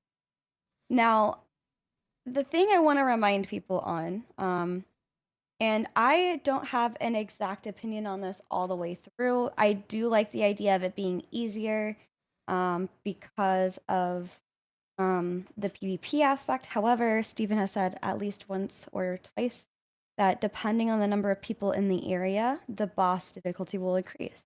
Mm. Yeah, Yeah. yeah. And I think that is an important factor when considering this. And I won't have a full on opinion of this until I can test it myself. Because without, let's just say you get lucky and you get across this boss without anybody coming across to you, PvPing you in the middle of trying to take down this boss. How easy will that boss be without that element, and how much more difficult will it be while also fighting off other people? Mm. Yep. And that's what Yeah. I want to know, like, Yeah. at the end of the day. I'm definitely with you on that part. Yeah, for sure. 'Cause I have an addendum on what I was saying, just to kind of, I guess, further explain my viewpoint. In a vacuum where only the PvE portion exists, I would love it to be tough. I would love it to be difficult. I would love it to be tuned to where it's a challenge. Yes. And yeah, maybe the top 5-10% of people of actual raiders will be able to complete it and beat that raid. I would love nothing more than that. But I'm not amazing at PvP. I have my moments. I have some days where I can be a monster and they can't take me down. But most days, I have like a kill to death ratio of like 0.2. Like I'm falling over like 17 times for every one time I actually live through an encounter of PvP parties clashing. I'm really not the greatest, which means I'm not gonna be able to support my team when we're trying to go to a raid and someone comes in and wants to take over that raid spot, which means that I'm a liability for them, which means they need to bring more PvP players to do the PvE content, which means that I get benched even though I am one of the better PvE players. Sure. That's kind of what I'm looking at there, is that if you can't complete the PvE content as a PvE player, then there's got to be something that gives somewhere, or else you're going to lose all your PvE players. Well, yeah, and it's interesting because we actually had this conversation on that podcast we had a few weeks ago, Vertec, and I mean, Nice and I come from we enjoy PvP, but that doesn't mean that we want to get attacked and have PvP every time we log on as well. It's like sometimes you want that reprieve, right? Like hey, I need gold. I need to repair my armor. I need to do this, and so it's finding that happy middle ground where if it exists to where the corruption penalties are not high enough and people are able to just essentially grief and kill and like wipe squads at bosses, then it's going to create an unhealthy situation in the game where people aren't having fun completing the game. Should corruption exist so that people can go in and wipe people out, but there's healthy consequences? Absolutely. But yeah, if there isn't enough of a penalty and it becomes too kill happy to where a rogue just randomly nukes a tank and now all of a sudden like the boss is roaming free and killing everybody, that's not going to be fun. That's not going to be fun for anybody. And so I completely agree with you there. I thought that the conversation we had was pretty interesting, and I wish it just waited till our podcast started, because we talked about this. Like we had like a 20-minute conversation before it even went live, and we were talking about the world boss situation and PvE, PvX environment in general with having players come in. And my perspective is like what Chibi said as well, and what Intrepid's trying to do is as long as you have that scaling difficulty with the amount of people that are around in the area, I think that's a great mechanic that doesn't exist in other games. Like I haven't played a game where you like the boss isn't easy with 50 people there, right? Like it's always super easy to kill, and it'd be nice if they had a scaling mechanic like that to make it difficult even for high-end raiders, high-end PvP players. And so that's what I'm looking for personally, is hoping that those bosses are meaningful regardless. Yeah, Yeah, I agree with that. Yeah. And welcome on in, Richie. And I see you guys' comments. Some definitely some interesting ones. One from Shannon says Stormbringer in the fight in last stream. So you guys know the recent showcase with that with lightning. She says it would have taken only one PvPer to wipe Steven and the fighter trying to fight that boss. Yep. And even from a PvP, and like else just greatly explained, even from a PvPer mindset, like I like PvP as an end-game loop. That doesn't mean I'm not gonna have to go do these commissions, do this PvE quest. The thought of getting a boss down to that last 20% in the open world dungeon, and then some group is willing to come in, you know, a couple of their guys get corrupted, or they come focus me out the tank, and then I watch them wipe the rest of my group, or they let the boss finish out the rest of the group, and then they finish out that last 20%. That sounds annoying. That sounds annoying. Right. I was just playing Throne of Liberty the other day, and it wouldn't let me in this dungeon. I wasn't high enough level yet, but it said like there's open conflict in that dungeon. I was like, interesting. I actually didn't know that about that game. And I remember there being a world event. Lord Forge with the raid. Thank you so much. Wow, let's go. Welcome on in, everybody. If you guys are just getting here, we actually having a good topic of conversation when it comes. And here, I'll show the Discord comment again that inspired this. But just because PvP exists doesn't mean PvE should be made easier to compensate. So it's really about finding that balance. Like you want your content, and I think Vertec clarified his point very well when he said he wants the PvE content to be difficult. He likes a challenge. Yeah. But with the threat of PvP, how challenging do you want to make it? Because I got to worry about this boss. It's already a lot of mechanics going on, et cetera, et cetera. But now you're telling me I got to worry about this group of PvPers coming in. Also on Throne of Liberty last week, there was a world event boss, and the way Throne of Liberty does their open world PvP is like a certain zone will flag, if you will, right? Or a world event. And there's a big boss, everyone's around it, everyone's attacking this one boss, but PvP is on in the area. I was under leveled. I was getting 2-shot every time I went over there. It was not a fun experience. I wish you were streaming when you said that was happening. I wish I was recording. I was so mad when I realized I wasn't recording. I was like, really? My PC just happened not to be recording. But anyways, so I was just getting harassed. I was getting bullied. I was the Care Bear. I was nice to Care Bear. I was like, I just want to get my loot, and they keep killing me. I'm level 21 of all people. And it made me so mad because I didn't. Maybe it was just me not understanding the game, but I didn't see anybody else fighting each other. It seems like everyone was in unison, not attacking each other, but focusing the boss. But when I pulled up, it was like, oh, there's free XP. Give you a backhand. Yeah, I was just getting 2-shot, and then I had to run all the way back over there because I'm thinking there's loot I got to pick up off the ground. But anyways, I can imagine how annoying that's going to be, especially in the scenario that I named earlier, where someone just piggybacks off the last 20 seconds. So yeah. I want that difficulty. I want that PVX. That's what I really love the idea of PVX. But I do understand how it's gonna be annoying, and how punching is that corruption system gonna play in that dungeon. Like, I'm with you. I'm PvP Perry over here. I totally get it, but I do understand how that's gonna be really annoying because, you know, I don't plan on being the guy that comes in and ganks anybody that's in a dungeon. I'm gonna probably end up more likely be on the other side of that. But yeah. You know what's funny though is you could almost even take that question from Tanguru that you have on the screen and almost reverse it a little bit and just say just because PvP exists shouldn't mean PvP is made easier to compensate. Absolutely. Why do you got to put them in an instance? Just have open world arenas. I'm cool with that. Something you gotta. I mean, it's risk versus reward, right? I mean, just because you got to keep people off of you so you can complete your objective. Would eliminating PvP out the open world get rid of that risk, though? Well, that was actually a conversation Vertec and I had before. Is we sat down and we were like, okay, we had 20% instance dungeons and like I believe raids as well, and then you have certain things that are PvP that are instant, like the arenas and stuff like that. Yeah. So it's like, why is most of the PvE content open world when PvP has more instant stuff comparatively? I see what you're saying. PvP has the open world stuff and their instant stuff, whereas PvE has a very minimal amount. All you Yeah, get and for I don't know. PvE that's instanced is the storyline that you have to follow for the world, and I don't know how replayable that's going to be. It's not. You said one time. Yeah.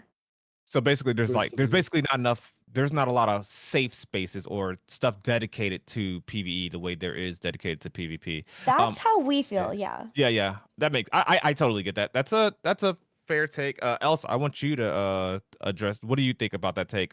Someone in chat. Nice. If your guild, from Tenjin on YouTube. Nice. If your guild is at war with the guild, you find them in a dungeon, you wouldn't gank them. Oh, If yeah. a guild war was declared against them, oh yeah, because the Absolutely. guild war, like if we declare war, it's actually outside of the flagging system. That's a total different thing. Because I know if I don't attack them, they're gonna attack me, and that's what they're there for. Yeah. Mm-hmm.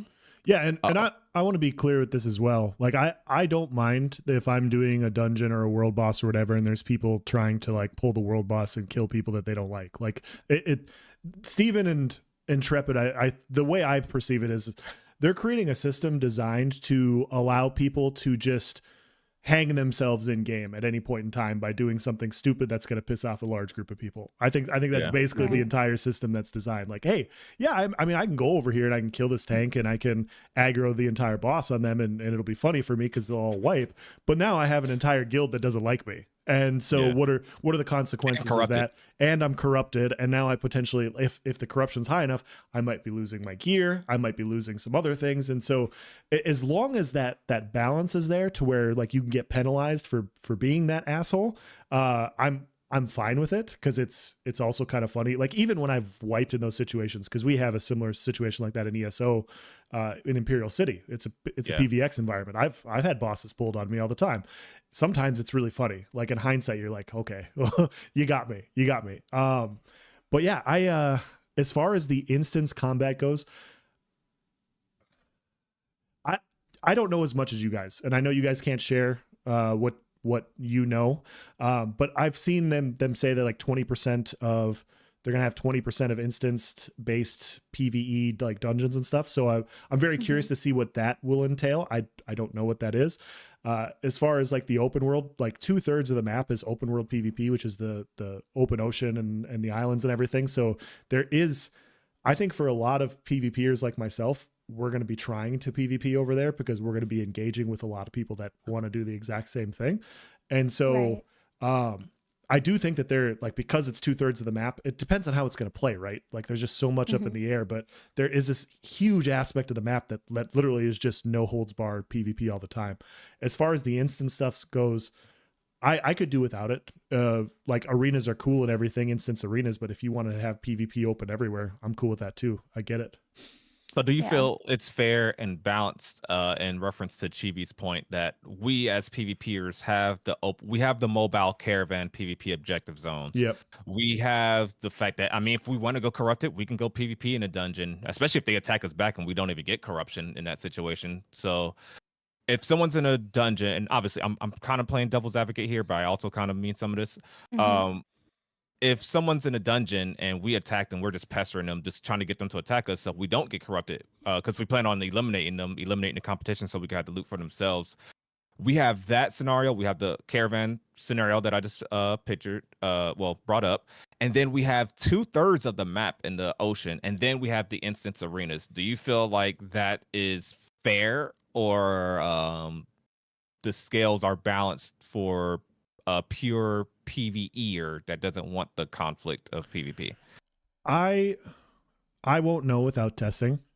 These two have been in there and they've tested, and their opinion holds way more weight than mine because they've actually been experiencing these systems. So I'm gonna take the coward's way out and say I don't know yet. This is something that I'll keep an eye on for Alpha 2. Obviously, like you wanna make sure that you want to make sure there's a balance. This is a PVX game after all. It is designed for combat. It is designed for political strife and everything, but you also don't want it to be one of those things where people aren't getting penalized for their actions. Like whatever that action may be, you want to make sure that there's equal consequences for them potentially getting punished for doing that. And I won't know my opinion on that until I actually get in there and test.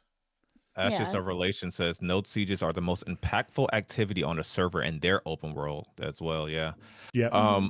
I think what this all circles world but they're not open to everybody to participate. Mm. Right. I think what this always, and you guys let me know if you agree. I think what this always circles back to when we start discussing things like PvP versus PvE, PvX, all this stuff, balance.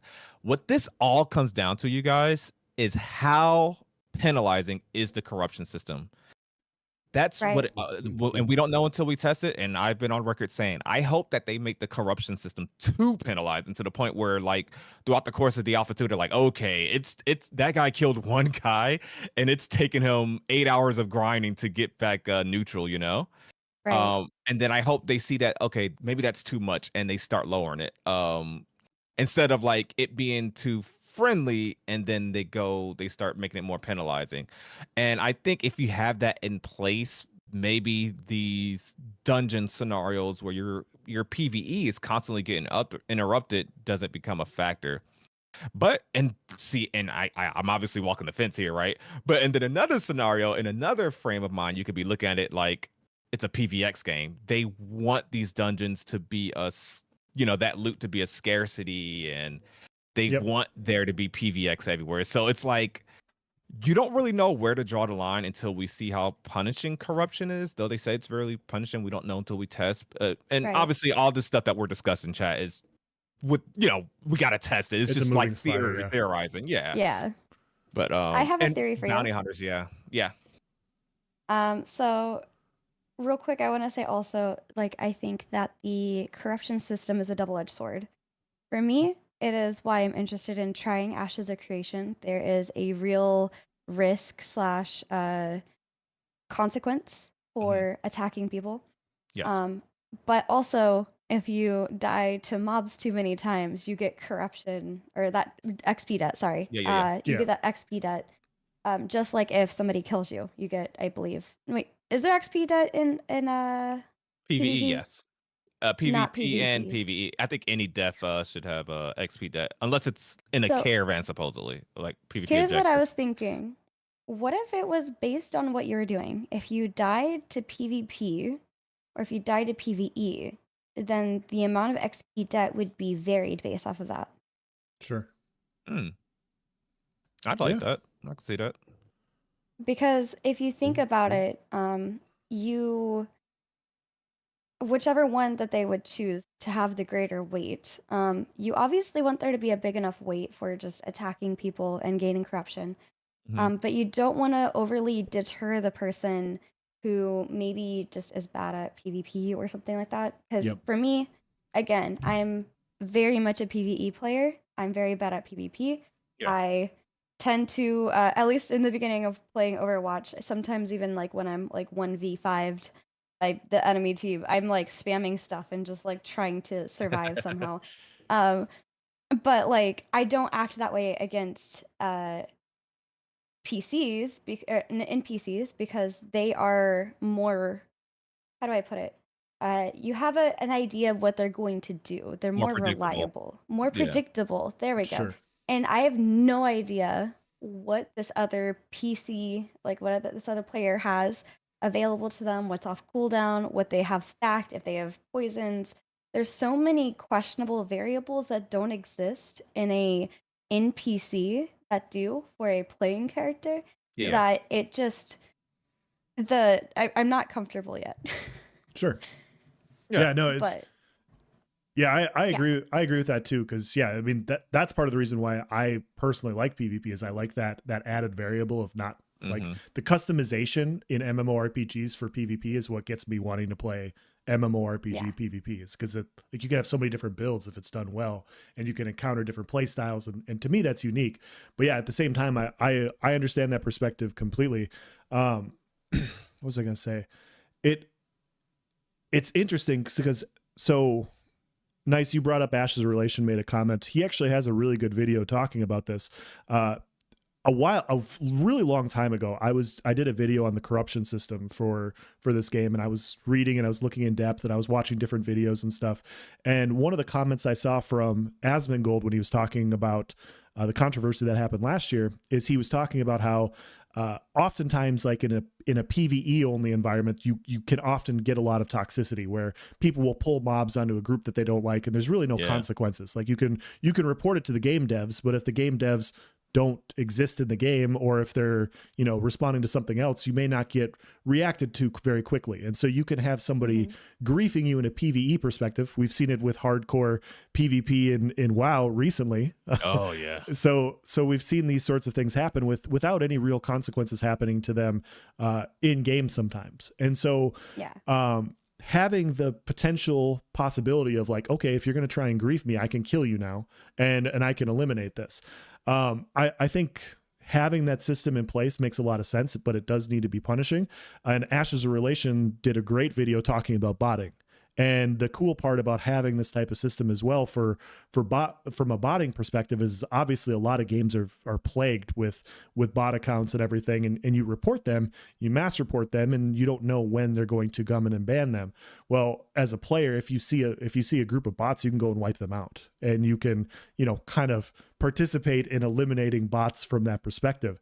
And so I think there's a lot of pros for having the open. I love the idea of the freedom of having the system that exists, but it does need to be done well. I don't want to see new players coming into the game just get bullied out of their experience. I like, that's not my, like, as a PvPer myself, I want the challenge of fighting large groups of players or more challenging players. Like, that's where I get my fun. And I want players to enjoy the same game that I am. I want them to, come up through the game and experience things, PvP, PvE, the entire PvX experience, without just getting nonstop crushed by people that are 10, 20, 30 levels above them. And as long as the system exists to where it's punishing enough to where you don't get, you can't just get away with that freely, I think there exists a way where you can kind of have the best of both worlds of freedom plus restricted safety. I don't know the best way to say it, but yeah, like basically you're protected. You can get attacked, but it's so punishing that like they would have to have a good reason to do so in that environment. Yeah. Some consequences with some weight to it. Yeah. Skinny Bruce a while back said, I disagree. XP debt should apply in caravans, especially if a PvE dev has it. I include that in my video on that whole fiasco as well. I personally feel like there should be death penalties involved with caravans. Personally, I don't know why that should be excluded. And I think that'll prevent people from just constantly respawning, even if they spawn you far away, which we can only hope. I don't know. I don't see why it should be excluded from that. From XP debt in a caravan thing? Yeah, so the last we heard from Steven is that since it's a PvP objective, the caravans are, that the attackers and defenders do not suffer death penalties. It's like because it's a PvP objective. That's really appealing to me, to be honest. If I'm already risking a lot to from for the defenders. Yeah. If I'm already Gotcha. risking a lot to move a caravan around, the last thing I'm going to want is also get XP debt from just trying to move my stuff across. Yeah, the one penalty in the caravans that aren't in a bunch of the other like consensual PvP stuff is going to be armor durability loss when you die. Yeah. I'm one of those. I'm one of those because I know a lot of people want attackers to have more risk, et cetera, and not to beat that dead horse again. But where I do compromise in that is that I do want attackers, even if they don't want defenders to have it. I do want attackers to have death penalties. In my opinion, I think that would be the fair middle ground, I guess. There was something else someone had said that I wanted to address. Hey, how you doing, Fupo? Our favorite cat is here. Fupo's here. Welcome in. The kitty cat. Hello, Fupo. Okay, so I'm just gonna say it. We are an hour and 40 minutes in. Oh my gosh. Where are we at? Where are we at? I'm just kind of feeling the pulse. Let's tackle one more. Let's see. We're halfway. We're halfway. Else, that reminds me of that long forum post where the dude was like 6 pages in, and then in the Oh middle my he's like, god, yeah. This okay. let So me- Honestly, this guy wrote like a 2,000 word essay on the forums, and about oh my gosh. we're reading it. It was great. It was definitely like good content, but we got about 800 words into it. And then he goes, "Let me start by saying," and we're like, "You're starting? You're starting at 800 words? Like, that how was is the preamble? yeah. like, That's- with that out the way, now let's actually discuss this. Yeah, it's Really? like now here's the meat and potatoes of my conversation. We're like, now that the bro. abstract's done, let's get started with the executive summary. Oh my god, I didn't know we were writing doctorate pages or doctorate level. Sounds like my kind of writing. Oh my I sit down to goodness. write a Kinda quick, love like, it. I'll write a couple sentences for reply here. 2 hours later, and like giant screen of text. Yeah, I've definitely done I it, and think then I wrote too much. and then I'm like, okay, I'm gonna come back in a couple hours and basically cut out 80% of this because I don't know what, I don't know if they're gonna make it through it. Yeah. So let's end it off with this before we talk about the tavern again and Okay. exit out. How do you guys think retention will be during Alpha 2? And I would like for you guys to speak on your Elsa and I weren't in Alpha 1. I'd like for you guys to speak on like retention during Alpha 1, but also answer what do you think retention will be like in Alpha 2? Because testing, like this is testing, like actual testing. We're going to see character wipes. We're going to see a lot of things that make people like, all right, I don't feel like doing that, or I'll come back later when this is more finished, but I'm glad I, got to play this for a week or two, but I'm kind of over it. Do you think at some point Intrepid is going to be like, all right, everyone, 2 months later into Alpha 2 and people have ran out of content. Maybe there's not enough content starting off. I don't know. What do you predict for retention? How long do you think X amount of number will last? Just kind of go where you want to go with it. But what is your thoughts on how that's gonna go? You want to go first or second? Either way is fine. Okay, I'll start.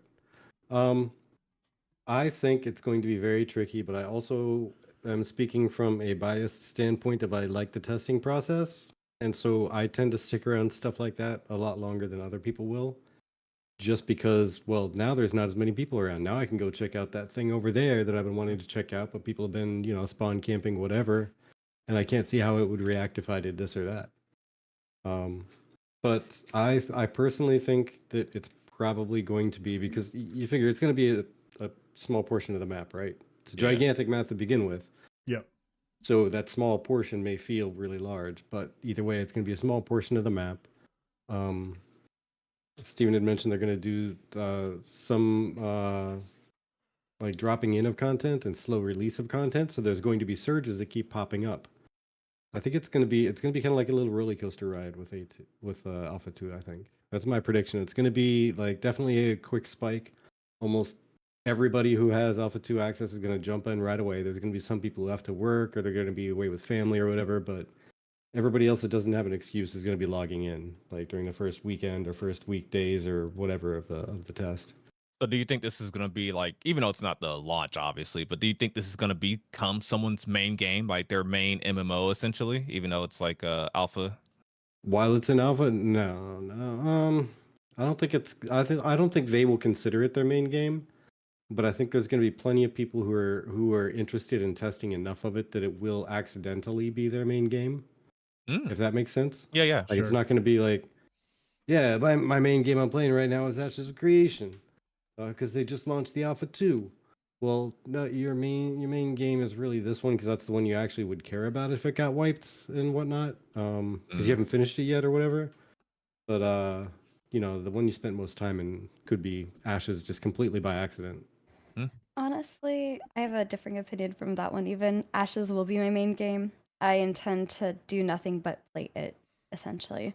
So in that perspective, it will be my main game. And that comes to my definition of main game being what am I playing the most. So just to put that out there.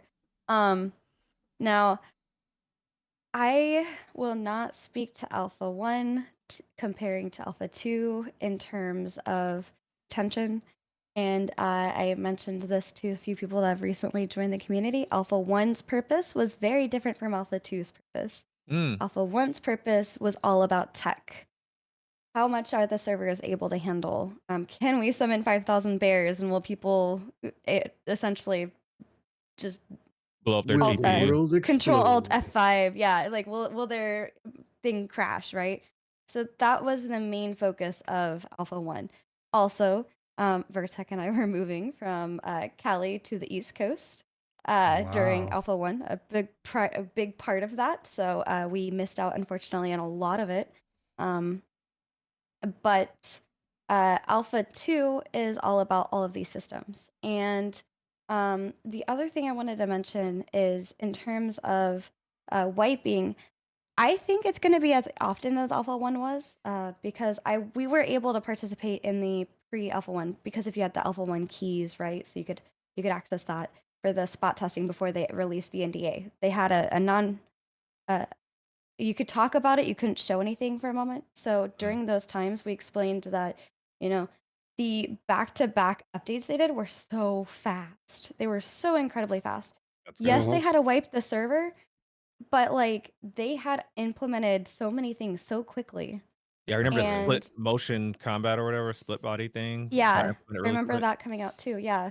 And honestly, I'm expecting a lot of wipes, at least at the beginning, and then less wipes as we go on, because there's going to be a lot of, okay, we encountered this here, we encountered that there, we need to fix it, we need to patch it, we need to wipe it and reset it, because, I mean, look at Pal World, right? Like, if somebody leaves a guild in Pal World, it corrupts a lot of the players that are playing, and that's something that, in order to fix that, you'd have to wipe the game and then Sure. start over. So there's Oh. probably going to be stuff like that where the data might be corrupted because of this bug, or it could corrupt you if you encountered that bug, kind of thing. But then finally, to answer your question about retention, they said that not everything is going to be available at the beginning, and so I definitely agree with Vertec with there's going to be this spike of interest of like, yay, Alpha 2, I can play it, I can test it, and that's why they always say we look forward to testing with you in Alpha 2 instead of we look forward to playing with you because it's Yeah. testing. But I think it's going to be really hyped, and then it's going to slowly go down after people have gotten used to whatever systems, and then Summoner or whatever other class that hasn't come out right away gets released, and then the hype comes back up, and then it simmers, and it's gonna be that rotation. I honestly hope it's like that. Yep. That 1 will keep it fresh, Yeah. and that 2 will allow thorough testing of these systems. In my Yeah. opinion. And Viral earlier said, I think we'll see wipes every 3 to 6 months during development sprints. You, sir, are the most optimistic person ever. 3 to 6 months, I think we're going to get character wipes a lot more frequent than that. I was almost Yeah. thinking every week or two. I hope not. My Well, Vec I was is gonna gonna say like that's gonna be a thing, but then also more. Yeah. Yeah. Yeah, I completely agree with you guys. I'm just gonna piggyback and say the exact same thing. It kind of reminds me of, just any other MMORPG right now, where when they come out with new content, you get that big spike where people are going to enjoy it. Then when they get bored with it, some people are going to wax and wane and move on to other things until the next big spike comes. And with Alpha 2 being testing, I think they're going to do exactly what you guys said, where they're going to be like, hey, we're going to test this system in this area, and then the next week, month, whatever, it's like, hey, we're going to test this, we're going to test this, and they're going to slowly introduce different areas and systems to make sure that they're working properly, and you're going to have that ebb and flow of interest. And so Yeah. I definitely see that. I agree. The other thing that we experienced, because everybody's seeing wipes and they're like, oh no, I gotta start the character over, I gotta start the character over. There's also a few times where Steven purposefully like leveled up everybody to a specific level to be at like level for a specific thing of content, and then allowed you to adjust real quick whatever it was you needed to, and then took everybody in to do, I don't remember what it was, but just things like that. So it's not always like a big no. Like in fact, I had restarted a character because I'd gotten so much XP debt. I talk about this a lot from drinking poison. I drank it 3 times.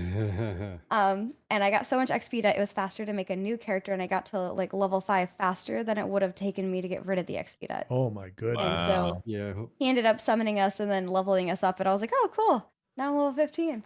That was easy. Yeah. Wow. Hopefully, what Intrepid does is something that I've seen other games do in like the alpha and like early beta, and honestly, even some late beta sometimes. Mhm. But less often there. But that's after they've done a lot of wipes because they wanna get this done or that done, or they make a change and it's kind of breaking, or somebody duped a whole bunch of stuff, so they're just gonna wipe everything to start over, et cetera, Yeah. et cetera. When they start getting about halfway through their alpha testing phase, they'll like drop an NPC in every major town. That NPC's core purpose is tell me what level you want to be. Huh. And that's what Yeah. they do. They tell me what That's so level you want to cool. be and buy the clothing to match from that one merchant. You just walk up like, I want to be 35. Sure. Boom, you're level 35. Now you buy the level 35 gear, go Yep. about your day. Go test level 35 content. ESO's PTS is like that. Yeah. Fuppo says, as it is having content added as the process goes through the testing phase, I think we will see some ups and downs in population. Imagine some will drop off as with any MMO, even though it is a development alpha. I think people will be surprised by how many actually stick through for a longer time than some expect. Yeah, I personally plan, especially content wise, once Alpha 2 comes out, that's what I want to focus on. Depending on the Same. timing with the Elden Ring DLC, but I mean, I just want to go full in on Ashes. I want that to. I'm hoping that it has enough going on for it that there's so much to test, which I mean it should be, right? It's a whole new MMO that we've been waiting for a long time. But I hope there's so much more things to test, see, explore, etc. I could see sometimes being down, then picking up. And in the last stream, I don't know if a lot of people caught it, but Maggie was talking about like she emphasized like it's gonna be a long alpha. So I'm already it's minimum 1 year. I think even 1 year might be optimistic, right? I think we're looking at basically what is gonna be could be considered in layman's terms early access essentially. So I think we're gonna have a long alpha too. Something else I want to say is, and I think each of you kind of touched on this already, but something else I want to say is that because we're not getting everything at the launch of Alpha 2, this can be almost looked at as an MMO launch, and we're going to be constantly getting updates / DLC because, you know, let's say we launch with the Riverlands or Riverlands and 2 other biomes. We're going to keep getting these monthly live streams. During this monthly live stream, let's say we launch with just the Riverlands, there's going to be a monthly live stream the first month, and it's going to be like, here's the desert biome that you guys will be getting in an update next week. Here's the summoner that you guys will be playing with next week or next month.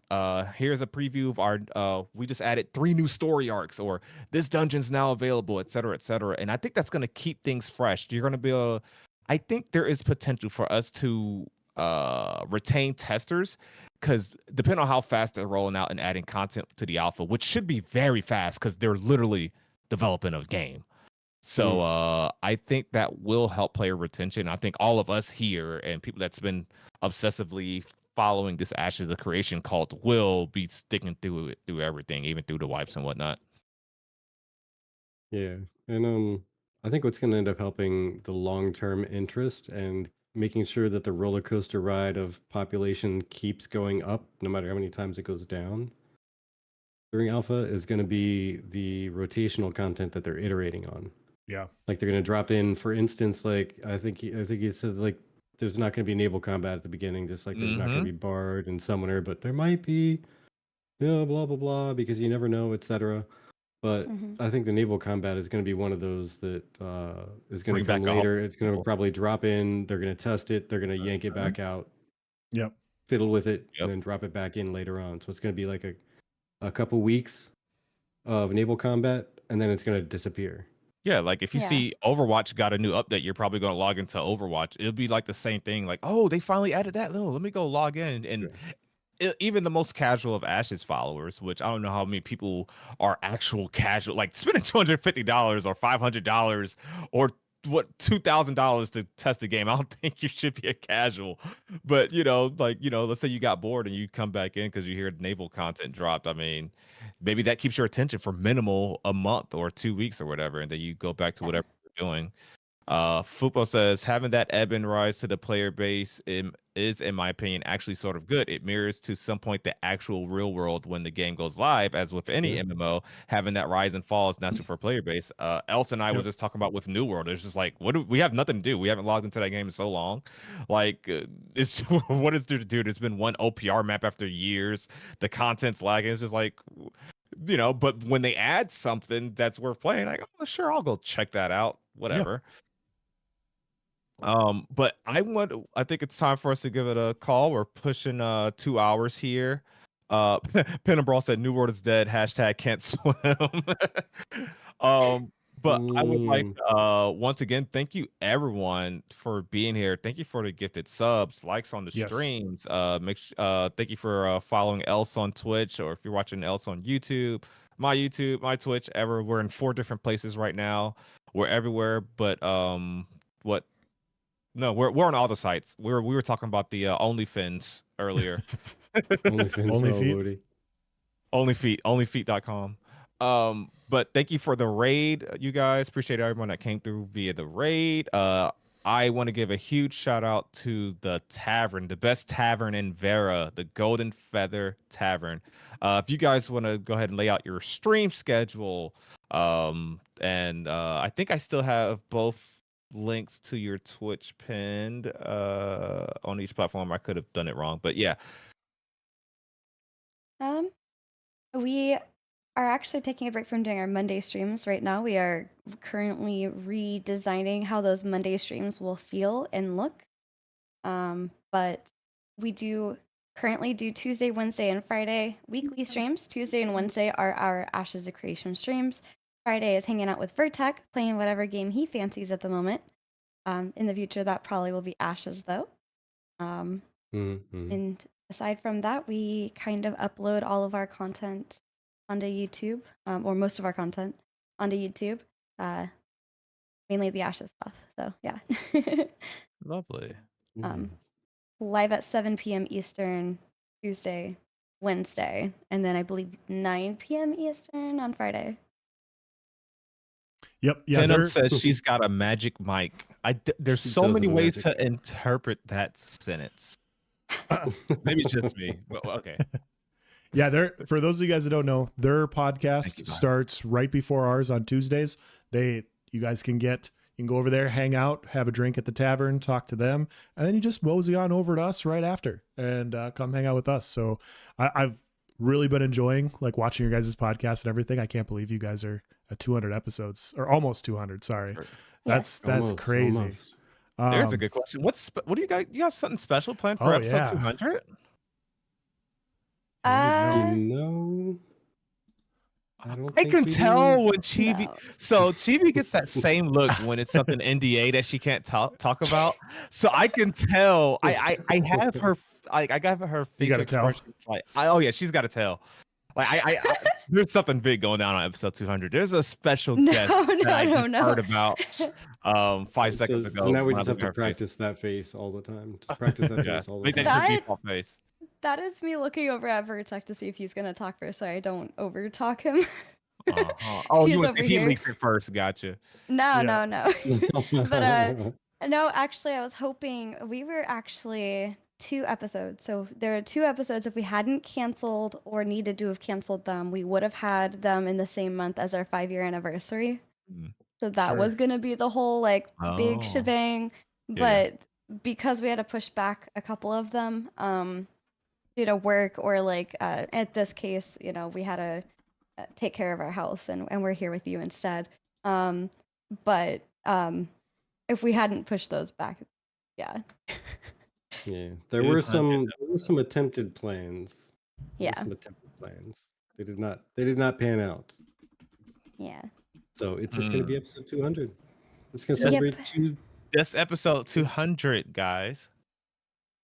2 centuries of episodes. 2 What do you call 2 episodes? 2 centuries. But thanks, 200. Steven is going to jump into their stream and disclose too much. Oh, I mean, he kind of has to. It's like a thing. You're saying, Steven, the invite's open. If you guys want us there, when you link. Yeah, since Steven's gonna be there for your 200th episode, I will definitely like to be there. If you guys need us, we'll definitely be Yeah. down. Okay. We'll just summon I'll another bring my summit real suit. quick. Bring my suit. Yeah.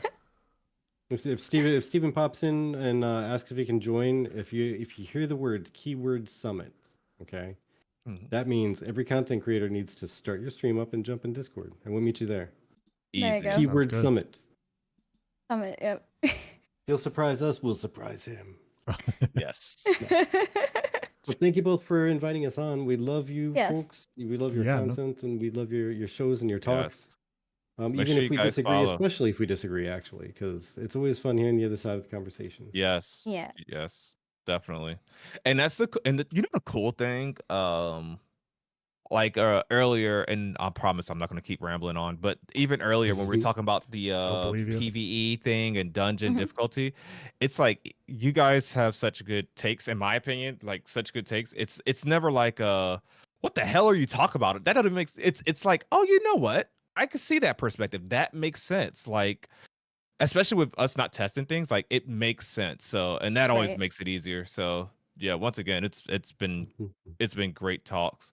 Pendle Yeah. said, I told you we were only halfway. Okay, we're gonna literally end it here. Literally. Hey, Look what you stop did. laughing. I got If you didn't say anything, he would have kept going. Oh my god. Oh my god. Stop. Everybody stop. He Okay. would have kept going if you didn't say anything. We're gonna do the outro. Thank you guys so much. And wait, before we get out, so corruption. So I personally no, okay.